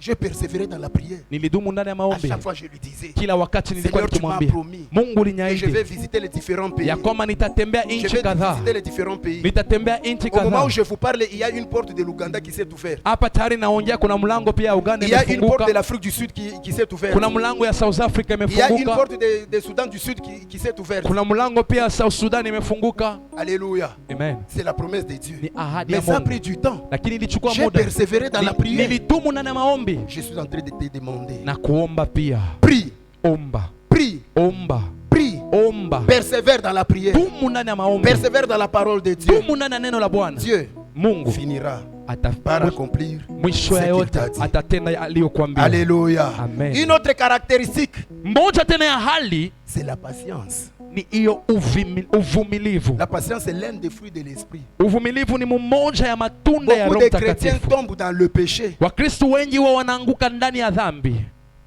parce que kwa sababu tu le mariage que Dieu leur a promis ndoa ambao Mungu n'est alimwahidi pas venu. haijafika, Ils tombent dans le péché. anaanguka kwa Je te dhambi. demande de patienter. Na kuomba usubirie. Alléluia. Amen. Patiente. Subiria Ce que Dieu t'a dit, kile Mungu ça alikwambia finira par arriver. itafika. La patience, Kusubiri, c'est un fruit amer. uvumilivu ni tunda ambao ni kali. Patienter, c'est amer. Kusubiria ni kali sana. C'est un arbre amer, mais son fruit est doux. Yani ni muti ambao iko kali lakini matunda yake ni nzuri. Alléluia. Amen. Tu dois patienter jusqu'à ce que Dieu accomplisse. Subiria hadi wakati ambao Mungu atimize aliyekuahidi. Pour finir, Kwa kumalizia, 1 Corinthiens chapitre 15 verset 58. Wakorinto wa kwanza 15 mstari wa 58. Hébreux chapitre 6 verset 10. Waebrania 6:10. Quelqu'un qui attend le temps de Dieu, Ule ambaye anasubiria muda wa Mungu, il est ferme, ye ako ndani kabisa, inébranlable, ye huwa atikisike, travaillant de mieux en mieux à l'œuvre du Seigneur. anatumika kila siku akiboresha ndani ya kazi ya Celui qui Mungu. attend la promesse de Dieu, Unanasubiria kazi ya Mungu, il est ferme. unanasubiria ahadi, Il ye est en train de anajenga travailler kabisa. de mieux en mieux à l'œuvre du Seigneur. Kila siku anafanya kazi ya Mungu akiiboresha kila siku. Écoutez ce que Hébreux 6:10 dit. Sikiliza vile Waebrania 6:10 inasema. La Bible dit, Biblia inasema Dieu n'est pas injuste pour oublier votre travail. Mungu si mtu ambaye anaweza akasahau kazi yako. Dieu n'est pas injuste Mungu si mtu ambaye anakosa pour haki oublier votre travail ili asahau kazi et yenu l'amour que vous avez montré na mapendo pour mlioyaonesha son nom, kwa ajili ya et jina a rendu lake, et rendant encore des services au sein. kufanya kazi kubwa kwa Wakristo. Sois ferme, Yani we ujitolee, travaillant de mieux en mieux. tumika kila siku C'est-à-dire, lorsque kuboresha. tu sers Dieu, Inamaanisha unapomtumikia cherche Mungu, l'excellence dans ce que tu fais. tafuta kufanya bora zaidi yalolifanya Lorsque tu leo. chantes, Wakati chante unapoimba, avec excellence. imba na kuboresha zaidi. Lorsque tu es dans l'évangélisation, Unapoenda katika gagne kuhubiri les Injili, âmes. yani itisha manafsi. Si tu as l'intercession, Kama we ni muombaji, prie. Donc omba. en bref, lorsque tu sers Dieu, Yani kwa kifupi, unapomtumikia Mungu, sers de mieux en mieux. ufanye hiyo kazi kila siku, Et ianze bien-aimé, kwa bora zaidi. Hébreux chapitre 6 verset 10. Waebrania 6:10. Dieu n'est pas injuste pour oublier votre travail. Biblia inasema Mungu si wa kukosa haki ili asahau kazi Je yenu. ne sais pas. Sijui, J'ai prêché dans 2 ou 3 églises ici à Nairobi. nilihubiri makanisa 2 ama 3 hapa On Nairobi, m'a informé que wakanyambia la plupart des instrumentalistes, ya kwamba wengi wapika la vyombo, plupart des chantres, wengi ya waimbaji alléluia, Amen, ils cherchent à être payés. huwa wanatafuta walipwe. Dans les églises là où moi j'étais, je ne dis pas ici, si c'est ici, je suis des frères. Kwa makanisa ambayo nilihubiria, sijui hapa kama hapa pia hiko na Je suis en train de kushauri te ndugu donner ces yangu versets. na kupacha hii mustari. Dieu n'est pas injuste pour oublier votre travail. Mungu si mtu wa kukosa haki ili Quelqu'un asahau qui kazi attend la yenu. promesse de Dieu, Labda unasubiria ahadi il ya sera Mungu, ferme, wewe baki hapo inébranlable, udumu, upate hautatikisika. travaillant de mieux en mieux Tumika kila à siku kwa l'œuvre ubora du Seigneur. zaidi ndani ya kazi kazi ya sachant que Mungu, votre travail ukijua kwamba kazi ne yako sera pas vain. Lis haitakuwa dans 1 bure. Corinthiens 15:58. Soma katika Wakorintho wa kwanza C'est un verset qui 15 m'a beaucoup fortifié. 58. Ni mstari ambapo inanipatia moyo zaidi. Hébreux chapitre 6 verset 10. Waebrania 6:10 Ça m'a beaucoup aidé. ilinisaidia Lorsque je sana servais Dieu à côté de mon père wakati spirituel. nilikuwa natumikia Mungu kando ya babangu wa Je kiroho. n'attendais pas qu'à à la fin du culte qu'il me donne même les transports. Sikuwa nasubiri hata mwisho wa ibada nipee hata Il y nauli. avait des fois où je rentrais, je dormais affamé. Kuna siku ambayo nilikuwa narudi hata Et le nalala na lendemain, njaa. j'étais toujours là dans Na les siku inakuja nilikuwa Je vous nakuja tu bado. informe que Na mon wa- père là est déjà mort. na wataarifa kwamba Mais il babangu y a une autre ameshakufa. personne qui bouffe mes dîmes. Lakini kuna mtu mwingine huwa anakula hiyo fungo langu la 10. Il me disait toujours ceci. Alikuwa tu ananiambia hivi. Jean-Pierre, Yani ce n'est pas Jean-Pierre, moi qui t'ai appelé. si mimi nilikuita. Celui qui t'a appelé Aliyekuita est au ciel. eko Il mbinguni. va t'utiliser. Atakutumia. Sors-le, c'est lui qui va te payer. Yeye ndio Aujourd'hui. atakulipa. Leo. D'ailleurs, lui n'a pas voyagé dans des avions dans le ministère. Yeye hata kutembea sana ndani ya ndege ndani ya Il n'a pas kutuma. voyagé dans les différents pays. Akutembea nchi kadhaa. Frère, refuse d'être payé. Yani ndugu yangu kataa kulipwa. Refuse d'être payé. Kataa kulipwa. Dieu Mungu. est le bon payeur. Yeye ni Mungu ambaye Elle est bon analipa payeur. vizuri. Yeye ni Dieu est analipa le bon vizuri. payeur. Yeye ndio analipa Il va vizuri. te payer Atakulipa. au-delà de ce que l'homme de Dieu va te donner. Zaidi ya ile mtumishi wa Mungu Il va atakupea. te payer Atakulipa. à travers Kupitia. plus que ce que l'homme peut te donner. Zaidi ya ile mwanadamu atakupea. Laisse-moi te dire, Acha nikwambie. j'avais un frère à mes côtés Nilikuwa na ndugu qui kando faisait yangu. la modération. Alikuwa anafanya Le kazi ya frère Simon le kuongoza. connaît. Hata ndugu Simon Ce frère-là anamjua. me critiquait par-ci Huyo par-là. ndugu kila wakati Il alikuwa me ananena mabaya combattait juu auprès yangu. des fidèles. Alikuwa anapiga vita Il kwa watumishi. murmurait qu'il est en train de souffrir, je ne lui donne rien. Alikuwa anasema kwamba oh, huyu anateseka simpee Mais il chochote. venait manger chez moi à la maison. Lakini alikuwa anakuja kula Un jour, je lui kwangu. ai dit, Siku moja nikamwambia, Frère, ndugu yangu, ne cherche pas ce que je te donne, ce qui est dans ma main. usitafute nikupee kile kilicho Ce mikononi qui est dans mwangu. ma main, Kile kilicho ça mikononi peut mwangu terminer. kinaweza Mais ikaisha. cherche à ce que tu prennes ce qui est dans mon cœur. Lakini tafuta Parce que uchukue ce qui kilicho est dans moyoni mon mwangu. cœur, Kilicho c'est moyoni pour mwangu toute ta vie. ni juu ya maisha yako yote. C'est difficile de dire Amen. Ni ngumu kusema amina hapo. Alléluia. Amen. D'ailleurs, pendant ces moments, je n'ai même pas besoin de vous amener. Wakati huo hata sihitaji hata Cherche amina à ce yako. que Dieu te paye. Tafuta Mungu akulipe. Quelqu'un qui attend l'accomplissement de la promesse de Dieu. Anayesubiria kutimilika kwa Il ahadi ya n'attend pas Mungu. auprès des hommes. Asisubiri kwa Il watu. attend auprès de celui qui lui a fait la Anasubiria kwa promesse. ule ambaye alimwahidi. Il attend auprès de celui qui lui a fait la promesse. Anasubiri kwa ule ambaye Je suis en train de alimwahidi. gagner les âmes, Niko naitisha non manafsi. pas pour que mon père me voie, Ili si baba mais yangu pour que Dieu anione. me voie. Lakini Mungu Je suis en train de anione. chanter, Niko non naimba. pas pour que les fidèles me voient, Si Wakristo non pas pour wanione. que mon père me voie, Si li baba mais yangu pour que anione. Dieu me voie. Lakini Mungu Lorsqu'il me anione. verra, Wakati la atakaponiona. Bible dit, Biblia inasema Dieu honore celui qui le sait. Mungu anaheshimisha Dieu anayemtumikia. va t'honorer en Atakuheshimisha accomplissant ce qu'il t'a dit. kwa kutimiza Il aliyokuahidi. va t'honorer en Atakuheshimisha accomplissant ce qu'il t'a kwa dit. kutimiza aliyokuahidi. Il n'est pas injuste pour oublier. Yeye si mtu ambaye anakosa haki kwa ajili ya Il n'est kutu. pas injuste pour oublier Yeye hawezi akasahau votre travail. kazi yenu. Il n'est pas injuste Yeye si atakuwa pour anakosa haki. oublier Yeye ni mwenye ce que haki, tu es hawezi en train de akasahau faire. yale ambayo Lorsque tu es en unayafanya. train de faire cela, Unapoifanya hiyo, lui-même se souviendra de yeye toi. mwenyewe atakukumbuka. Vous servirez l'Éternel, la Bible dit, Biblia inasema mutamtumikia et Mungu il bénira. na La atawabariki. Bible ne dit pas que l'homme te bénira. Biblia inasema kwamba mwanadamu Dieu atakubariki, te bénira. Mungu atakubariki. Il Amen. bénira même vos os. Atabariki Il hata tout machi ce que yenu. tu manges, même si tu Kila ne pries kitu pas ambapo pour ça, unaokula, Dieu va hata bénir. kama ukiombea Mungu atakibariki. Il permettra à ce que tes ennemis tournent le dos. Ataruhusu ile maadui wako wapindue Lorsque mgongo. tu sers Dieu, Wakati tout unatumikia celui qui Mungu, vient te combattre, ule wote atakuja kupiga Dieu vita. s'en chargera. Mungu atapambana naye. Tous ceux qui disent que toi tu vas mourir, Wale wanasema la wewe Bible utakufa. dit que comme tu le sais, Biblia inasema unavyomtumikia, comme tu le sais, vile Dieu unamtumikia, ajoutera le nombre de tes Mungu années. ataongeza siku yako ya kuishi. Sers Dieu. Tumikia Mungu. C'est lui qui attend la promesse de Dieu. Ule anasubiria C'est ahadi lui ya qui attend Mungu. le temps de Dieu. Ule anasubiria muda wa Il est Mungu. en train de servir Dieu Anamtumikia avec Mungu. persévérance. Anamtumikia kwa Il bidii. sert Dieu. Anamtumikia Mungu. Il cherche l'excellence dans ce qu'il fait. Anatafuta kuboresha kila siku anachoifanya kama kazi, Sachant kwa kujua Que kwamba votre travail hiyo kazi ne mnaoifanya sera pas vain. haitakuwa bure. Comme toi tu es en train de t'interpréter, Kama wewe vile, de kama faire ce que tu navyotafsiri es en train de faire. kazi unayoifanya. Frère, Yes. ne cherche pas à ce que les hommes de Dieu te payent. Amen. Dieu Dieu te bénira. Amen. Il bénira ta femme. Amen. Il bénira tous les enfants que tu... Ne cherche, n'accepte même pas que l'homme de Dieu sorte son argent pour te Amen. donner. Amen. Dieu lui-même Mungu se mwenyewe. souviendra de toi. Amen. Alléluia. Amen.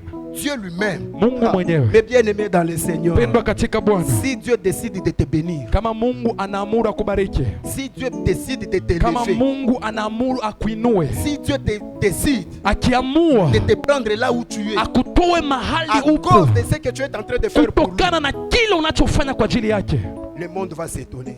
dunia hii, ulimwengu itashangaa. Même si tu n'as pas étudié, Hata kama ukusoma, même si tu es né dans la famille la plus pauvre, hata kama umezaliwa katika Lorsqu'il familia ya décide, kimaskini, il se akiamuru souvient anakumbuka de ce que tu es en train de faire pour lui, kazi ambayo unayoifanya kwa ajili yake, le monde va s'étonner. watu, ulimwengu itashangaa. Le monde va s'étonner. Ulimwengu itashangaa. Persévère Wewe dumu dans la tu prière. ndani ya maombi, Il finira mwisho yote par l'accomplir ce atatimiza qu'il t'a dit. kile Lorsque alichokwambia, son temps qu'il a fixé arrive. wakati muda aliyopanga ikifika. Ne sois pas pressé.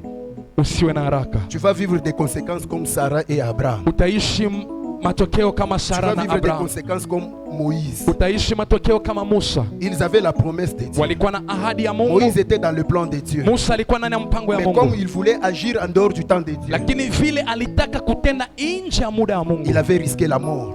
kifo kilitaka kumpata. Tout Ismaël n'est pas une bénédiction qui va te donner la paix. Kila Ismaeli si baraka ambao itakuletea amani. Alléluia. Amina. Tout Ismaël n'est pas une bénédiction. Kila Ismaeli si baraka, N'est pas une bénédiction qui va te donner la paix. sio baraka ambayo itakuletea Sarah n'était amani. pas dans la paix Sara hakuwa ndani ya amani parce que la servante l'a méprisé. kwa sababu kijakazi wake Moïse a alimdharau. souffert dans son cœur Musa aliteseka ndani ya moyo lorsque wake. Sarah lui a dit chasse cette femme et son fils. Abraham aliteseka Abraham wakati Abraham a Sara souffert alimwambia dans son kwamba cœur. fukuza huyu mwanamke Dieu na a mtoto dit, wake, na Mungu akasema Fais fanya ce que Sarah t'a dit. vile Sara Et amekwambia. Abraham plutôt a chassé Na Ismaël. Abraham Tu alifukuza as déjà vu Ismaeli. quelqu'un chasser son enfant Umewahi ona mtu akifukuza mtoto yake? avec douleur dans le cœur. Anamfukuza na Et maumivu dans le ndani ya moyo. désert, Na wakati walikuwa les jangwani, conséquences l'ont poursuivi. matokeo yaliwafuata huko, Il n'y avait rien. hakukukuwa chochote. Agar dit, Agar je ne akasema vais pas voir mon fils mourir. sitaki kuona mwanangu akikufa. Il a déposé l'enfant sous les arbrisseaux. Akaacha mtoto chini ya Et majani, Ismaël commença à pleurer. na Ismaeli akaanza La kulia chaleur du désert. hiyo joto ya Parce jangwani, que Ismaël est venu non pas au temps de Dieu. kwa sababu Ismaeli alikuja muda ambao haikuwa muda pas wa au temps Mungu, de Dieu. haikuwa muda wa Mungu. Mais lorsqu'Isaac était arrivé, Na wakati Isaac alikuja, il y avait la paix dans la maison. kulikuwa amani ndani ya nyumba, Et jusqu'à présent, ça na continue. hadi leo inaendelea. Que mon Dieu vous bénisse. Mungu wangu awabariki, On se met debout et nous allons prier. na tutaomba. Persévère dans la prière comme je t'ai Endelea dit. ndani ya maombi, ndugu Quelqu'un qui yangu. attend la promesse de Dieu. Yule ambaye anasubiria ahadi ya Mungu, Quelqu'un qui attend le temps de Dieu. anayesubiria muda wa Mungu. Dieu t'a promis beaucoup de choses. Mungu amekuahidi mambo mengi. Tu en es témoin, frère. We mwenyewe ni Tu mshuhuda, en es témoin, ma soeur. we ni mshuhuda dada yangu. Prie. Omba Que ce que Dieu t'a promis n'est pas encore arrivé. kama ile Mungu alikuahidi bado haijafika. Reste à ton poste. Baki kwenye zamu yako, Continue à prier. endelea na kuomba, Continue à prier. endelea na C'est lui kuomba. qui nous a dit. Yeye ndo alituambia, C'est lui qui nous a dit. ni yeye alisema, Demandez, il vous sera donné. muombe na nitawapea, Cherchez, vous verrez. tafuteni na Et mtapata, frappez, on vous na ouvrira. mgonye Je mtafunguliwa. demande à quelqu'un de frapper à la porte de Jésus. Naomba mtu mmoja agonye mlango ya Je Yesu, demande à quelqu'un de frapper na kuomba gonga katika hiyo mlango par la prière kupitia maombi, la porte de Jésus. mlango ya Yesu. J'ai aimé ce que maman disait. Nilipenda kile mama alikuwa Lorsqu'elle nous akisema conduisait dans la prière, wakati alikuwa anatuongoza kwa Elle maombi, disait, alikuwa oh, dis akisema à Jésus, Seigneur, voici. umwambie Yesu, mimi njo huu, Mais voici. mimi njo huyu, Je unione. demande à quelqu'un de frapper à la porte de Naomba Jésus. mtu mmoja agonye mlango ya Yesu, Frappe. gonga, Il t'ouvrira la porte. ataifungua hiyo mlango. Demande. Omba, Il te le donnera. atakupea. D'ailleurs, lui-même a dit, Yeye mwenyewe alisema jusqu'à présent, vous n'avez encore rien demandé. hadi sahii bado hamjaomba Il chochote. veut tout simplement nous dire de persévérer dans la prière. Anataka tu atuambia kwamba tuzidi tena ndani ya maombi. Ferme tes yeux. Funga tu macho yako, Et maintenant l'attitude de prière. uwe sasa katika hiyo hali ya maombi. Robo sandaraba sheria barabake. Tu connais ta vie.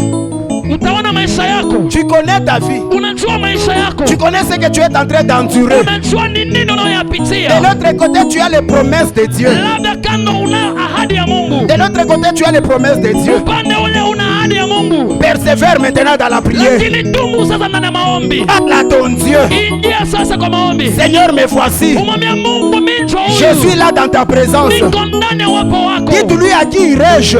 Umwambia Bwana nitaenda wapi? Dites-lui à qui irai-je. Umwambia Mungu nitaenda kwa nani? Jésus, à qui irai-je. Umwambia Yesu nitaenda kwa nani? Pierre a posé la question à Jésus. Nikamuuliza Yesu swali. Il lui a dit que Seigneur, à qui irions-nous? Akamwambia Yesu, Bwana tutaenda kwa nani? C'est toi qui as les paroles de la vie éternelle. Ndani mwako kuna misemo ya uhai. Commence à prier. Anza kuomba. Commence à recommander ta vie entre les mains Anza de Dieu. kutoa maisha yako mikononi mwa Commence à Bwana. recommander ta famille entre les mains de Anza Dieu. kutoa familia yako mikononi mwa Recommande Bwana. tes affaires entre les mains de Dieu. Kazi yako yake mikononi mwa Recommande tes Mungu. projets entre les mains de Dieu. Project yako ilete Recommande mikononi tes mwa Mungu. enfants entre les mains de Dieu. Watoto wako walete mikononi mwa Recommande ton Mungu. ministère entre les mains de Hiyo Dieu. kazi yako ilete mikononi mwa Bwana. Recommande ta vie chrétienne entre les mains de Maisha Dieu. yako ilete ndani ya mikono ya Bwana. Recommande tes projets. Lema project yako. Les projets de ton voyage Project ya safari entre yako. les mains de Dieu. Ilete mikononi mwa Bwana. Prie. Omba. Parle à ton Dieu. Il est là. Il va agir. Atatenda. Ne regarde ni à gauche ni à droite. Usiangalie kushoto wala Tu kulia. es venu seul. Tu es venu seul. Ulikuja peke yako. Tu es venu ici seul. Ulikuja peke yako. Prie. Omba. Élève ta voix. Inua sauti Dis à yako. Jésus, Seigneur, me voici. Ambia Bwana mimi njoo huyu. Rebakoro Santaraba Sheria Manabase. Rikere Menebeken Tarabasha. Royo Korobo Sandarabashi. Achini ya nguvu yako ikioni ya damu Yesu. Wewe Mungu anayejua kutenda, unaambia mtumishi wako akae masoro moja. Mungu wako ninakuja nami naomba Bwana, naomba katika malango yako, achia uwezo wako hapo ukaweze kufungua, ukaweze kupasua Bwana, ukape watu wako nguvu ya kuvumilia, nguvu ya kuvumilia Baba. Subira iwe sehemu ya maisha yetu Baba, tunapodumu katika uwepo wako kila siku Bwana, utanena na maisha yetu Baba, usituache kwenda nje ya wakati wako. Acha Bwana wa neema tuishi na kutafuta mapenzi yako, tutembee Mfalme kulingana na muda wako, kila ulipanga prophetic time Baba, tunaomba kiweze kutimilika kama ulimtendea Jésus, il n'y a que toi seul qui peut résoudre les problèmes. Il n'y a que toi seul qui peut nous donner la solution. Oh Jésus, Jésus, Jésus, Jésus. À qui irions-nous, Seigneur? À qui irions-nous, Adonai? À qui irions-nous, El Shaddai? Baisse ton regard sur nous. Baisse ton regard sur nous. Étends ta main puissante. Touche-nous, Jésus. Touche-nous, Seigneur. Touche-nous, Alpha Omega. Una uwezo wako Baba, jioni ya leo ukana wako Bwana ukapasue majia mu wakati wako Bwana, tupate solution mumoma ile unareparti, mumoma ile unaacha tuweze kupotea. Basi acha leo kupitia neno lako maisha yangu pia iweze kuketi katika sawasawa na wewe. In the mighty name of Jesus, release your power to give us strength to resist, to persevere. Oh Lord Jesus, let me be patient in your presence. Kila wakati katika uwepo wako Baba, tupe moyo mwema ya kuvumilia kama kanisa na watoto wako Bwana. Katika uvumilivu Bwana kuna jibu, kuna solution ambayo unaachilia kila watoto wako. Katika solution Baba kuna njia kila mmoja. Ndio maana nakuita acha leo Yesu, uwezo wako Bwana, uwezo wako pasuete, uwezo wako umbe Lord Jesus, besta wa vingelengele, itabisha kuimuitisha, itabisha mwopwe, itabisha sakapanda. Jalelo Sheria bakorobo santora bashi. na bafwena kumpala kobe Rimanda bakandoro bosa. Kebu komo Emene bekentara bashi. Kebu komo lesa Kebu komo Abelesa wami Sheria mana base. Kululu kobe kululu Yaba ichobe Lesa wawa pakala Jésus. Lesa wami jalelo Itabisa primweke son esprit kukusha Jésus. Seigneur, nous t'invoquons. Lesa Nous acclamons pour ton Seigneur. Toi qui fais donner la force. Tu donnes la force, Seigneur, à tes enfants. Tu donnes la force à tes cellules. Tu nous choisis, Seigneur, tel que nous sommes. Nous sommes à la Jéhovah, la montagne où tu veux nous voir. Cette soirée, agis encore. Frappe à cette porte, afin qu'elle s'ouvre au nom de Jésus. Au nom de Jésus. Milango Baba Fungo. Baba Fungua. Wakati wako Mungu. Wakati wako. Mplan yako Mungu. Tenda Bwana. Juu ya maisha ya kila mmoja. Katika jina la Yesu. Uwezo wako Yesu. Ikafanya mambo. Yesu tembea. Yesu shuka. Yesu shikilia walio wako mikono. Usiache watu imani kushuka. Usiache watu kupoteza focus. Katika jina la Yesu. Yesu. Rimene bekentarabase. Fuata Bwana. Rimene bekentarabasa. Ubakarobo kontarabasheria barabase. Maisha yako iko sawa Yesu. Baba twaomba kwa uwezo wako katika jina la Yesu. Jésus est là. La Yesu. Mkono wako Bwana. Mkono wako amekaweze kutenda katika uwezo wako Bwana, tukafunguliwe malango, tukafunguliwe njia katika jina lako. Mungu wa neema, nakuamini Bwana, unaweza kutenda, unaweza kuokoa. Baba, achilia leo watu wako wapate jibu, que nous soyons caractérisés par cette humilité, que nous soyons caractérisés par cette persévérance. Oh Dieu, dans ta présence, agis et ouvre les portes au nom de Jésus. Maisha ya watu Bwana ikombolewe, wote ambao wanadumu katika uwepo wako. Baba, kila siku wakati Musa aliketi mlimani, Baba uliangazia uso wake aliposhuka, hakuna mtu aliweza kuresiste.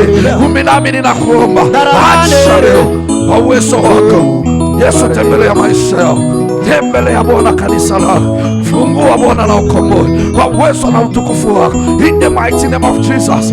Uwezo wako Bwana, acha wewe mfalme wa wafalme, wewe Mungu wa uwezo tele, ukaweze kusimama na kugusa machozi, ukaweze kutoa ukatoe aibu, ukatoe ufungwa, ukatoe maisha magumu. Yesu wa neema, roho yote ambayo inainuka Baba kuzuia watoto wako, kuwakatisha tamaa, leo ninaomba na kuita wewe Mungu mwenye nguvu na uwezo, unayepeana nguvu ya kuishi, unayepeana nguvu ya kushinda. Baba, naomba ya kwamba shikilia watoto wako, shikilia watoto wako, shikilia Bwana kwa uwezo wako, au nom de Jésus. Achilia uwezo wako Bwana, muda wako tena, tembea Bwana chini ya neema uliyoleta leo, chini ya neema Bwana, komboa. Yesu fungua, Yesu fungua, Yesu fungua, achilia neema kwa jina la Yesu Kristo. Baba, achilia uwezo wako Bwana, ukakomboe. Oh, achilia leo Baba, watoto wako wakombole, wafunguliwe kila kamba yote ikatike leo, yote ya kurudisha watu nyuma, yote ya kuchosha mioyo, yote ya kufunga macho Baba, ipate kuondoka katika jina la Yesu. Au nom de Jésus, tunakualika wewe Mungu wa neema, tunakualika wewe Mungu wa uwezo, kimbilio na tegemeo ni wewe Bwana. Acha moto yako Bwana ikaweze kufungua maisha yao, ikafungue milango, ikafungue Bwana, uachilie favor ambayo itawakutana nao. Oh Jehova, lesa wa anasalokola tenda muujiza, tenda ishara ya mambo mazuri, tenda ishara ya kutoa watu katika mashimo. Baba, wanapodumu katika nyumba yako, wanapodumu katika presence yako, we Mungu wa neema, utaleta solution durable, utaleta solution ambayo itakuwa durable kwa maisha ya watoto yako, utaleta solution kwa mahitaji yako. Ndio maana nami leo Baba tunakuita katika jina la Yesu, acha Yesu ikaonekane Bwana, tenda ishara, onekana, gusa maisha yako, in the mighty name of Jesus. Lord, Father, Lord, acha sai, tembea Bwana, tembea Mfalme, tembea Bwana, nyosha mkono wako, kila baraka wote, Yesu, imana basi, nani kama wewe Bwana? Tunakuamini wewe Mungu wa kutenda. Abeleza wapoka nepoka, ambaye anajua kupanguza machozi ya watoto wake, ambaye anajua kuleta jibu.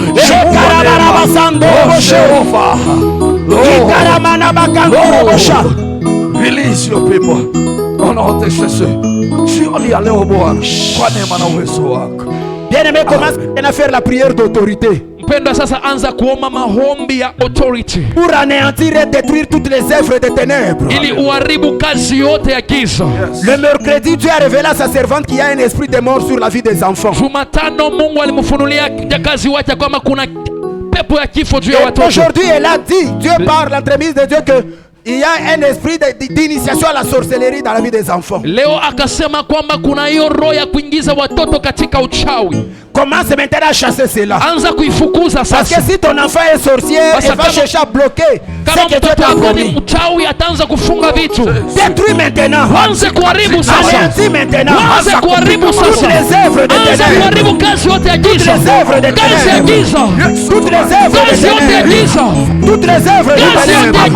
Détruis ces choses. Haribu hizo vitu. Anéantis ces choses. Haribu. Au nom de Jésus. Katika jina la Yesu. Jésus. Au nom de Jésus. Au nom de Jésus. Seriamana bakoroboshe. Prie. Katika jina la Yesu. Haleluya. Uwezo wako Bwana. Tembea Jehova. Au nom puissant de Jésus. Tembea Mungu. Au nom puissant de Jésus. Tembea Papa.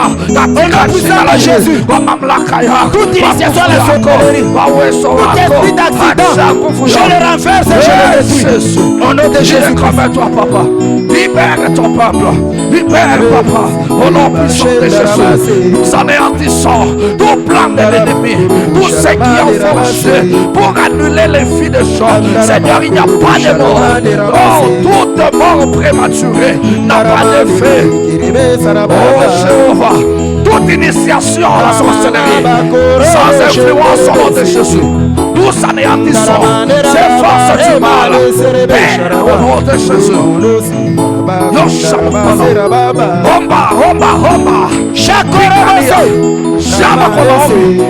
Mwambie Mungu. Au nom de Jésus. Au nom de Jésus. Je détruis les forces des ténèbres. Je détruis les forces démoniaques. Tout ce qui est profit dans le monde satanique contre les enfants de cette église, je les détruis. Au nom de Jésus. Au nom de Jésus. Baba ninaharibu kwa uwezo wako. Kwa uwezo wako. Baba Ramana bakorobosa. Nyosha upana wako. Baba fungua. Haribu kila nguvu yote ya kuposesa sheria watu, yote ya kutesa maisha yao, yote ya kutesa watoto wao. Baba leo kwa uwezo wako pasua. Baba pasua. Kila madhabahu yote ya kufuatilia maisha ya watoto. Au nom de Jésus. Au nom de Jésus. Uwezo wako Bwana. Uwezo wako Yesu. Baba nakuita. Ninakuamini Bwana. Kwa nguvu yako Bwana.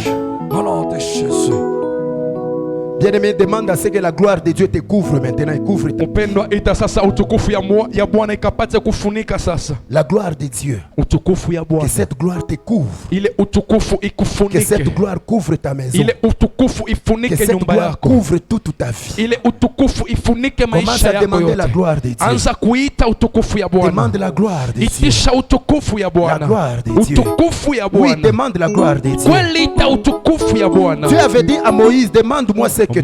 Mungu akamwambia Musa, niombe chochote unachokitaka. Moïse a dit, Seigneur, fais-moi voir ta gloire. Musa akamwambia Bwana, unionyeshe utukufu Fais-moi yako. voir ta gloire. Unionyeshe utukufu yako. Fais-moi voir ta gloire. Nionyeshe utukufu Demande yako. à ce que Dieu te Umwambie fasse voir Bwana sa gloire. akuonyeshe utukufu yake. Dieu dit à Moïse, personne ne peut me voir et vivre. Mungu akamwambia Musa, hakuna atakayeniona na aishi.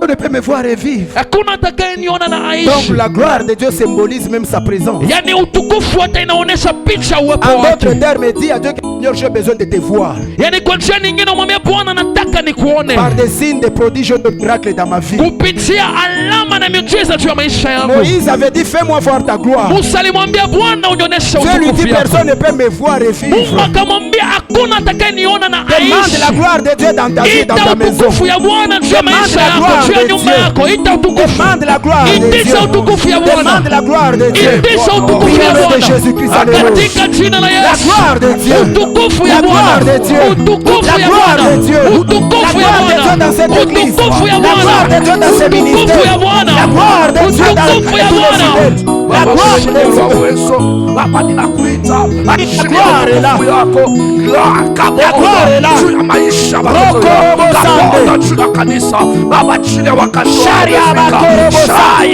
shine Fais-moi voir ta gloire, yako, que ta gloire règne dans cette maison, que ta gloire inonde le cœur, que ta gloire inonde ce ministère. La gloire Au de nom puissant de Jésus, comme ce jour-là, Papa, nous voulons voir, comme Salomon l'a vu dans ce grand temple-là, que cette gloire règne, que cette gloire inonde. Au nom de Jésus, Baba, chini ya maisha ya watu wako, ifinike na utukufu kubwa, ifinike na mwanga kutoka kwako. Ndio maana leo gloire de Dieu, la gloire de Dieu, la gloire de Dieu. accompagner katika kila La gloire de Dieu, la gloire de Dieu ya dans ta vie. maisha.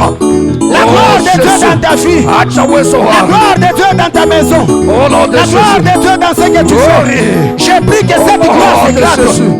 J'ai pris que cette gloire s'éclate. Alléluia. J'ai pris que cette gloire s'éclate. Reçois cela maintenant. Iguse maisha. Reçois cela maintenant. Iguse maisha. Reçois cette gloire. Iguse Que maisha. cette gloire te touche. Iguse Que maisha. cette gloire touche ta vie. Au nom de Que cette Jésus. gloire touche ta vie. Utukufu ya J'ai pris Bwana. que cette gloire te Gusa touche. maisha yao. Que cette gloire te touche. Gusa maisha Que cette yao. gloire te touche. Gloria ya Bwana. te Gusa touche. maisha Que cette ya gloire te watoto touche. wako.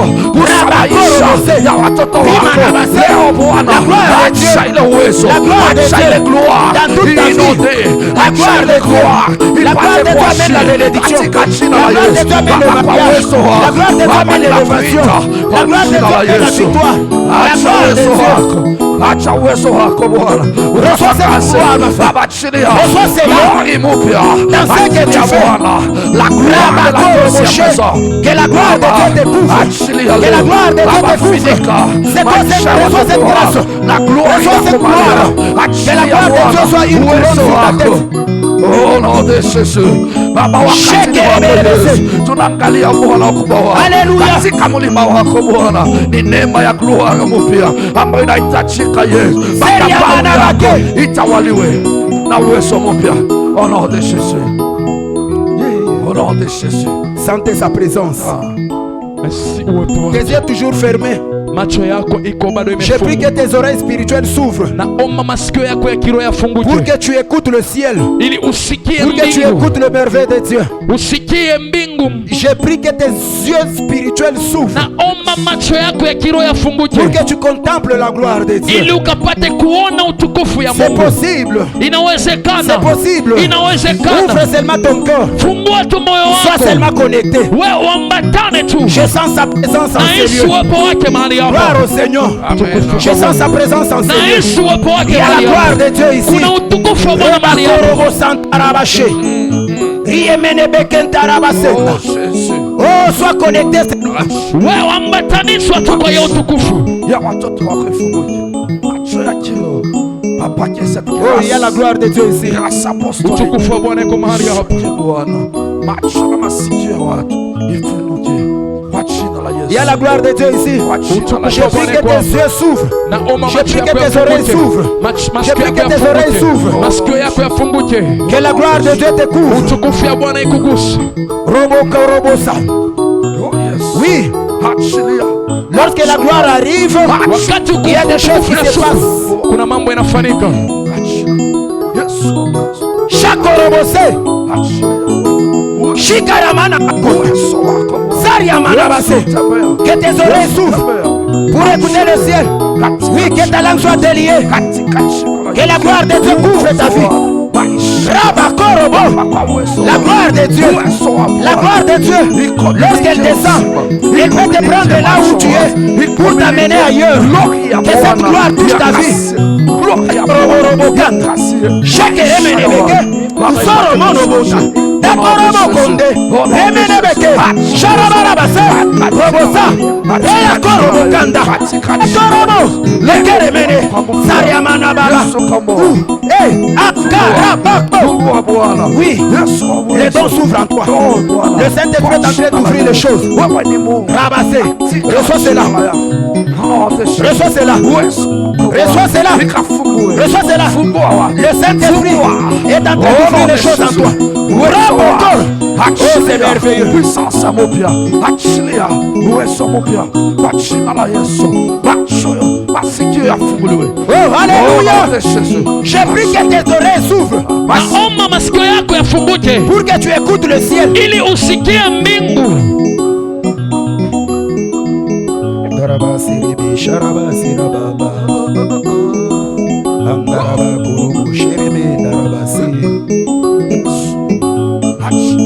Mbingu iwe wazi juu ya maisha ya watu. Mbingu iwe wazi katika jina la Yesu. Katika jina la Yesu. Oh Lord Jesus. Thank you Lord. Achilia moto yako Bwana. Roho Mtakatifu wa Bwana. Yesu Kristo.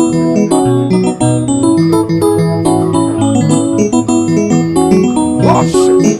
Release. Holy Ghost. Take over. Take this place. Control our spirit. Control our hearts. Control our ears.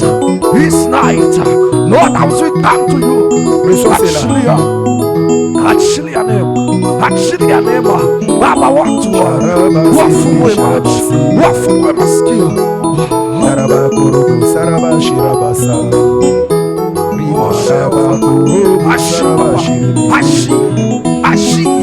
Agis dans la vie de mon frère, dans la vie de ma soeur. Oh non, te Jésus, t'es la voix. Yesu tenda. Tenda Jehova. Uwezo wako Bwana. Ukapanue mipaka. Uwezo wako Yesu. Ukapanue. Fungua milango. J'ai pris que l'huile fraîche qui marche avec moi, Au nom de Jésus. Au nom de que Jésus. cette onction coule sur toi maintenant. Achilia nguvu Que ta yako. bouche soit remplie de Katika jina paroles. la Yesu.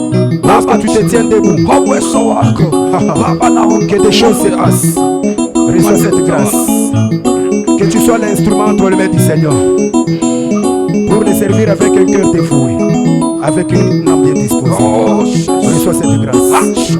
Reçois cela maintenant. Baba, tunaya. Reçois cela maintenant. Mbingu yako. Au nom de Jésus. Shake it! Au nom de Jésus. Achilia. Achilia. Neema yako Bwana. Amen.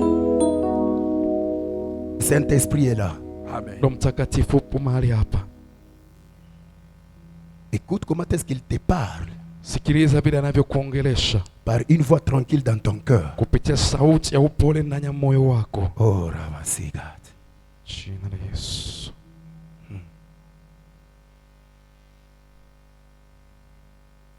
Le Saint-Esprit est là. Roho Mtakatifu yupo mahali hapa. Il est en train de transformer plusieurs cellules. Eko natembea mahali hapa. Il est en train de transformer plusieurs. Eko nabadilisha wengi. Le Saint-Esprit. Roho ya Bwana. Le Saint-Esprit. Roho ya Bwana. Il est en train de toucher. Eko nagusa. Saint-Esprit. roho ya Bwana, l'esprit de puissance. roho ya uwezo. Tu vas sentir un feu qui monte. Utaishi moto ikipanda. C'est le feu du Saint-Esprit qui Ni est en train moto ya de Roho ranimer les dons. Mtakatifu ikunaenda kuleta tena mazawadi ndani Le mwako. feu du Saint-Esprit est en train de ranimer les dons. Roho ya moto ya Roho Mtakatifu ikunaleta tena mazawadi. Les dons qui dormaient Mazawadi ambayo se réveillent imelala, maintenant. ikunaenda kuamuka par le sasa feu du kupita Saint-Esprit. moto ya Roho Mtakatifu. Reçois cette grâce. Ah, ah. Le feu monte. Que cette grâce te couvre et t'amène très loin dans l'œuvre de Dieu. Je prie que ce feu monte maintenant. Que ce feu monte maintenant. Et feu maintenant. Ah, ah. Ça te touche. Ça te touche. Ça te touche. Ça te touche. Le feu du Saint-Esprit. Le feu du Saint-Esprit. Feu du Saint-Esprit t'embrase. Reçois cette grâce.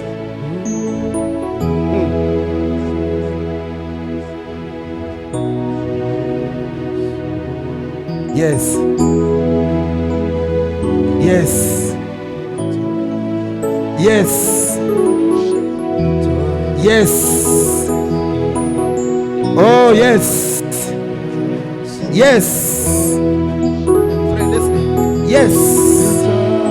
Reçois cela maintenant. Roboko Robosé. Que le Saint-Esprit renouvelle maintenant tout ce qui est en toi.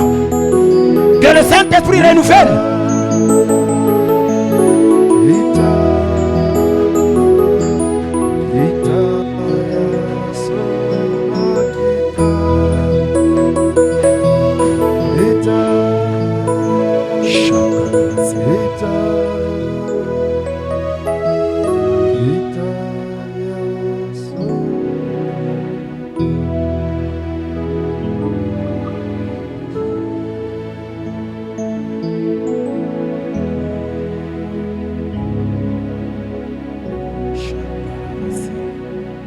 C'est terrible. Il y a une forte onction en ces lieux. Kuna uwezo kubwa mahali hapa. Il y a une forte onction en ces lieux. Kuna upako mkuu mahali hapa. Oh, c'est terrible. Ni ajabu. C'est terrible. Ni ajabu. C'est terrible. Ni ajabu. C'est terrible. Ni ajabu. Oh, Dieu est en train de restaurer les vies des gens en ces lieux. Ekwenda kurejesha maisha watu Ah, wengine. c'est terrible. Ni ajabu.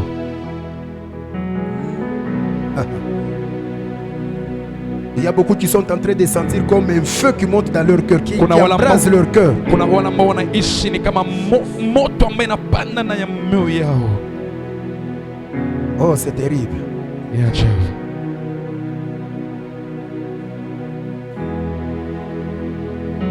Ce feu ranime les dons. Ile moto ikunena tena kuchochea mazawadi. Ça ranime les dons. Ikunachochea tena zawadi. Le feu embrase. Moto inakugusa.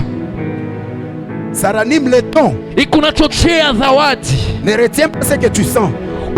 Usikuwe mgumu kwa yale Ça unayoishi. embrase. Ikunagusa. Je sens sa présence. Na isi uwepo wake. Ça embrase. Ikunagusa. Ça ranime le don. Ikunaenda kuchochea zawadi. Il y a d'autres qui sentent Kuna wengine wao wanaishi comme si c'est le désir même de pleurer. kama hata wanasikia kulia. Non, il y a un travail que le Saint-Esprit est en train de Kuna faire. kazi Roho Mtakatifu kunafanya. Il y a un feu qui est allumé. Kuna moto ambayo imewaka. Il y a un feu qui est allumé. Kuna moto imewaka.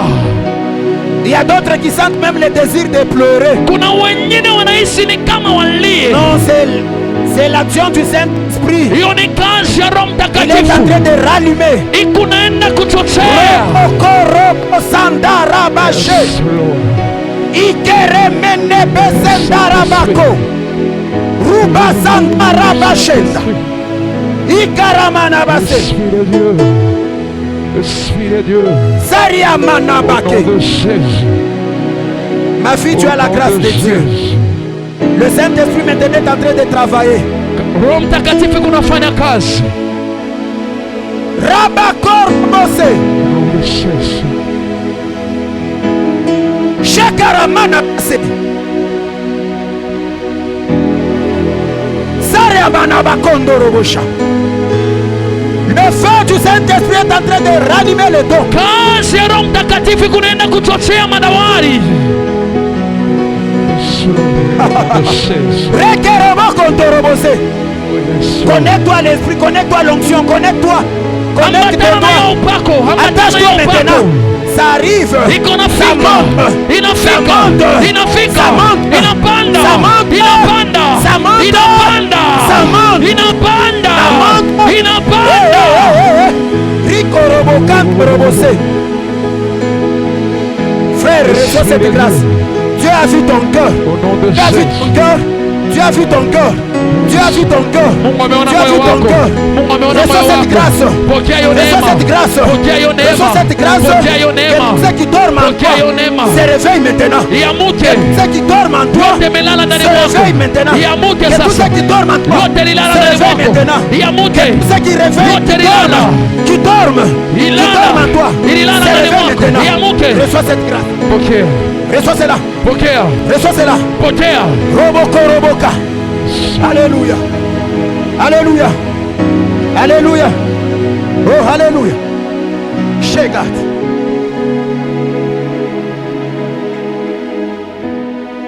Le ciel est ouvert.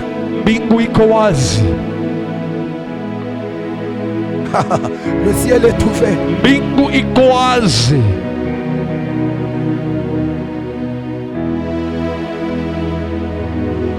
Il est en train de restaurer les vies des gens. Eko naenda kufanya upya na kurejesha maisha ya watu.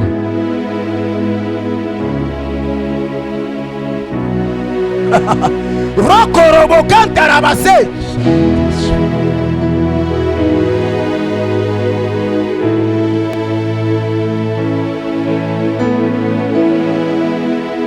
Je prie que le Saint-Esprit Naomba Roho Mtakatifu ranime les dons de prophétie, yende alors de kaamshe connaissance, neema ya alors de unabii, sagesse, zawadi ya diversité hekima, de langues, ianze les dons de kunena kwa foi, lugha les ya dons de guérison, imani, ya les dons de akili, miracles, ya miujiza, Rakorobose, l'interprétation de langues, ya kutafsiri lugha. Shekaramana Kantorobose, et que le Saint-Esprit ranime ces dons. Roho Mtakatifu ya Musa hiyo Ouvre neema. ton cœur, reçois cela.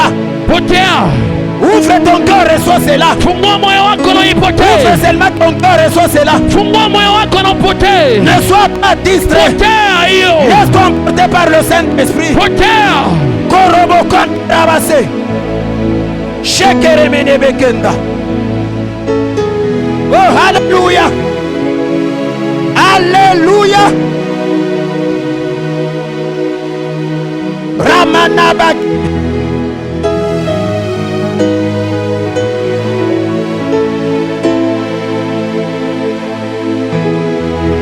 Le ciel est ouvert. Mbingu iko Sa wazi. gloire est ici. Utukufu uko mahali Sa gloire hapa. est ici. Utukufu wake Sa uko gloire mahali est ici. hapa. Sa Utukufu uko gloire mahali est ici. hapa. Uko mahali À hapa. cause de la gloire de Dieu. Kupitia utukufu À ya cause de Bwana. la gloire de Dieu. Kwa sababu ya utukufu À ya cause de Bwana. la gloire de Dieu. Kwa sababu ya utukufu Il y ya aura Bwana. des gens qui commenceront à quitter par-ci par-là Kuna watu watakuwa na pour venir en ces lieux, wakikuja mahali entrer dans hapa la gloire de Dieu. ili waingie ndani ya Comme utukufu la ya gloire Bwana. de Dieu est ici, Kama vile utukufu ya les Bwana gens uko mahali vont hapa. témoigner. Watu Les gens watashuhudia. vont témoigner. Watu Parce qu'ils watashuhudia. vont rencontrer la gloire de Kwa Dieu. sababu watakutana La na gloire de Dieu est utukufu. ici. Utukufu La uko gloire de mahali Dieu hapa. s'éclate dans Utukufu ces uko lieux. mahali hapa. Robo korobo sanda. Shekere mene bekendo. Usaya. À cause de la gloire de Dieu, Kwa sababu ya utukufu ya Bwana. l'Éternel est en train d'ôter l'opprobre. Wa milele iko naondoa aibu. Il est en train d'ôter l'opprobre. Iko naondoa Il est en aibu. train d'essuyer les larmes de Iko ceux qui pleurent. nafuta machozi. Il est en train d'essuyer les larmes. Iko nafuta À cause machozi. de sa gloire Kwa enseignée. sababu ya utukufu ya À cause mahali de sa hapa, gloire enseignée, kwa sababu ya utukufu je yake prie pour mahali que hapa. tes yeux s'ouvrent Naomba macho yako afin que tu yafunguke, vois cette gloire. uione hiyo Comme moi je utukufu suis en train de la kama voir. ninavyoiona. Je prie Naomba que tes yeux s'ouvrent. macho yako Que Dieu yafunguke, t'accorde la grâce de foi. Mungu akonene C'est que kupatia Jésus neema en train de kuona voir. yale Que Dieu ninayoona. t'accorde la grâce Mungu akupee d'écouter ce neema, que je suis en train d'écouter. usikilize yale ninayosikia. Sandarabashe.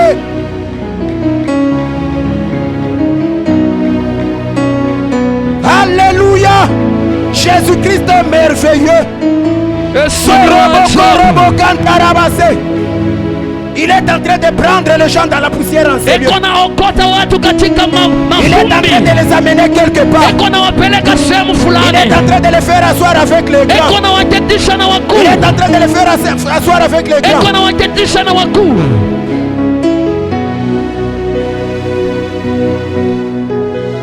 Les gens qui se moquent de toi vont changer de langage. Wale walikuwa na nena juu yako watabadilisha misemo. Ne pleure pas. Usilie, Ne pleure pas. usilie. Tu as été humilié. Wewe walikudharau, Mais Dieu est en train d'enlever cette humiliation. lakini Mungu eko naondoa hayo madharau. Les gens vont s'étonner. Watu watashangaa, Les gens vont s'étonner. watu watashangaa. Et toi qui as fini cet après-midi en ces lieux. Wewe uko mwenye heri ambao umejikuta mahali hapa siku ya leo. Sakataramashi.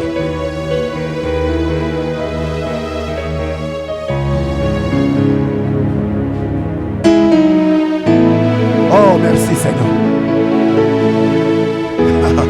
Jésus, merci. Yesu asante.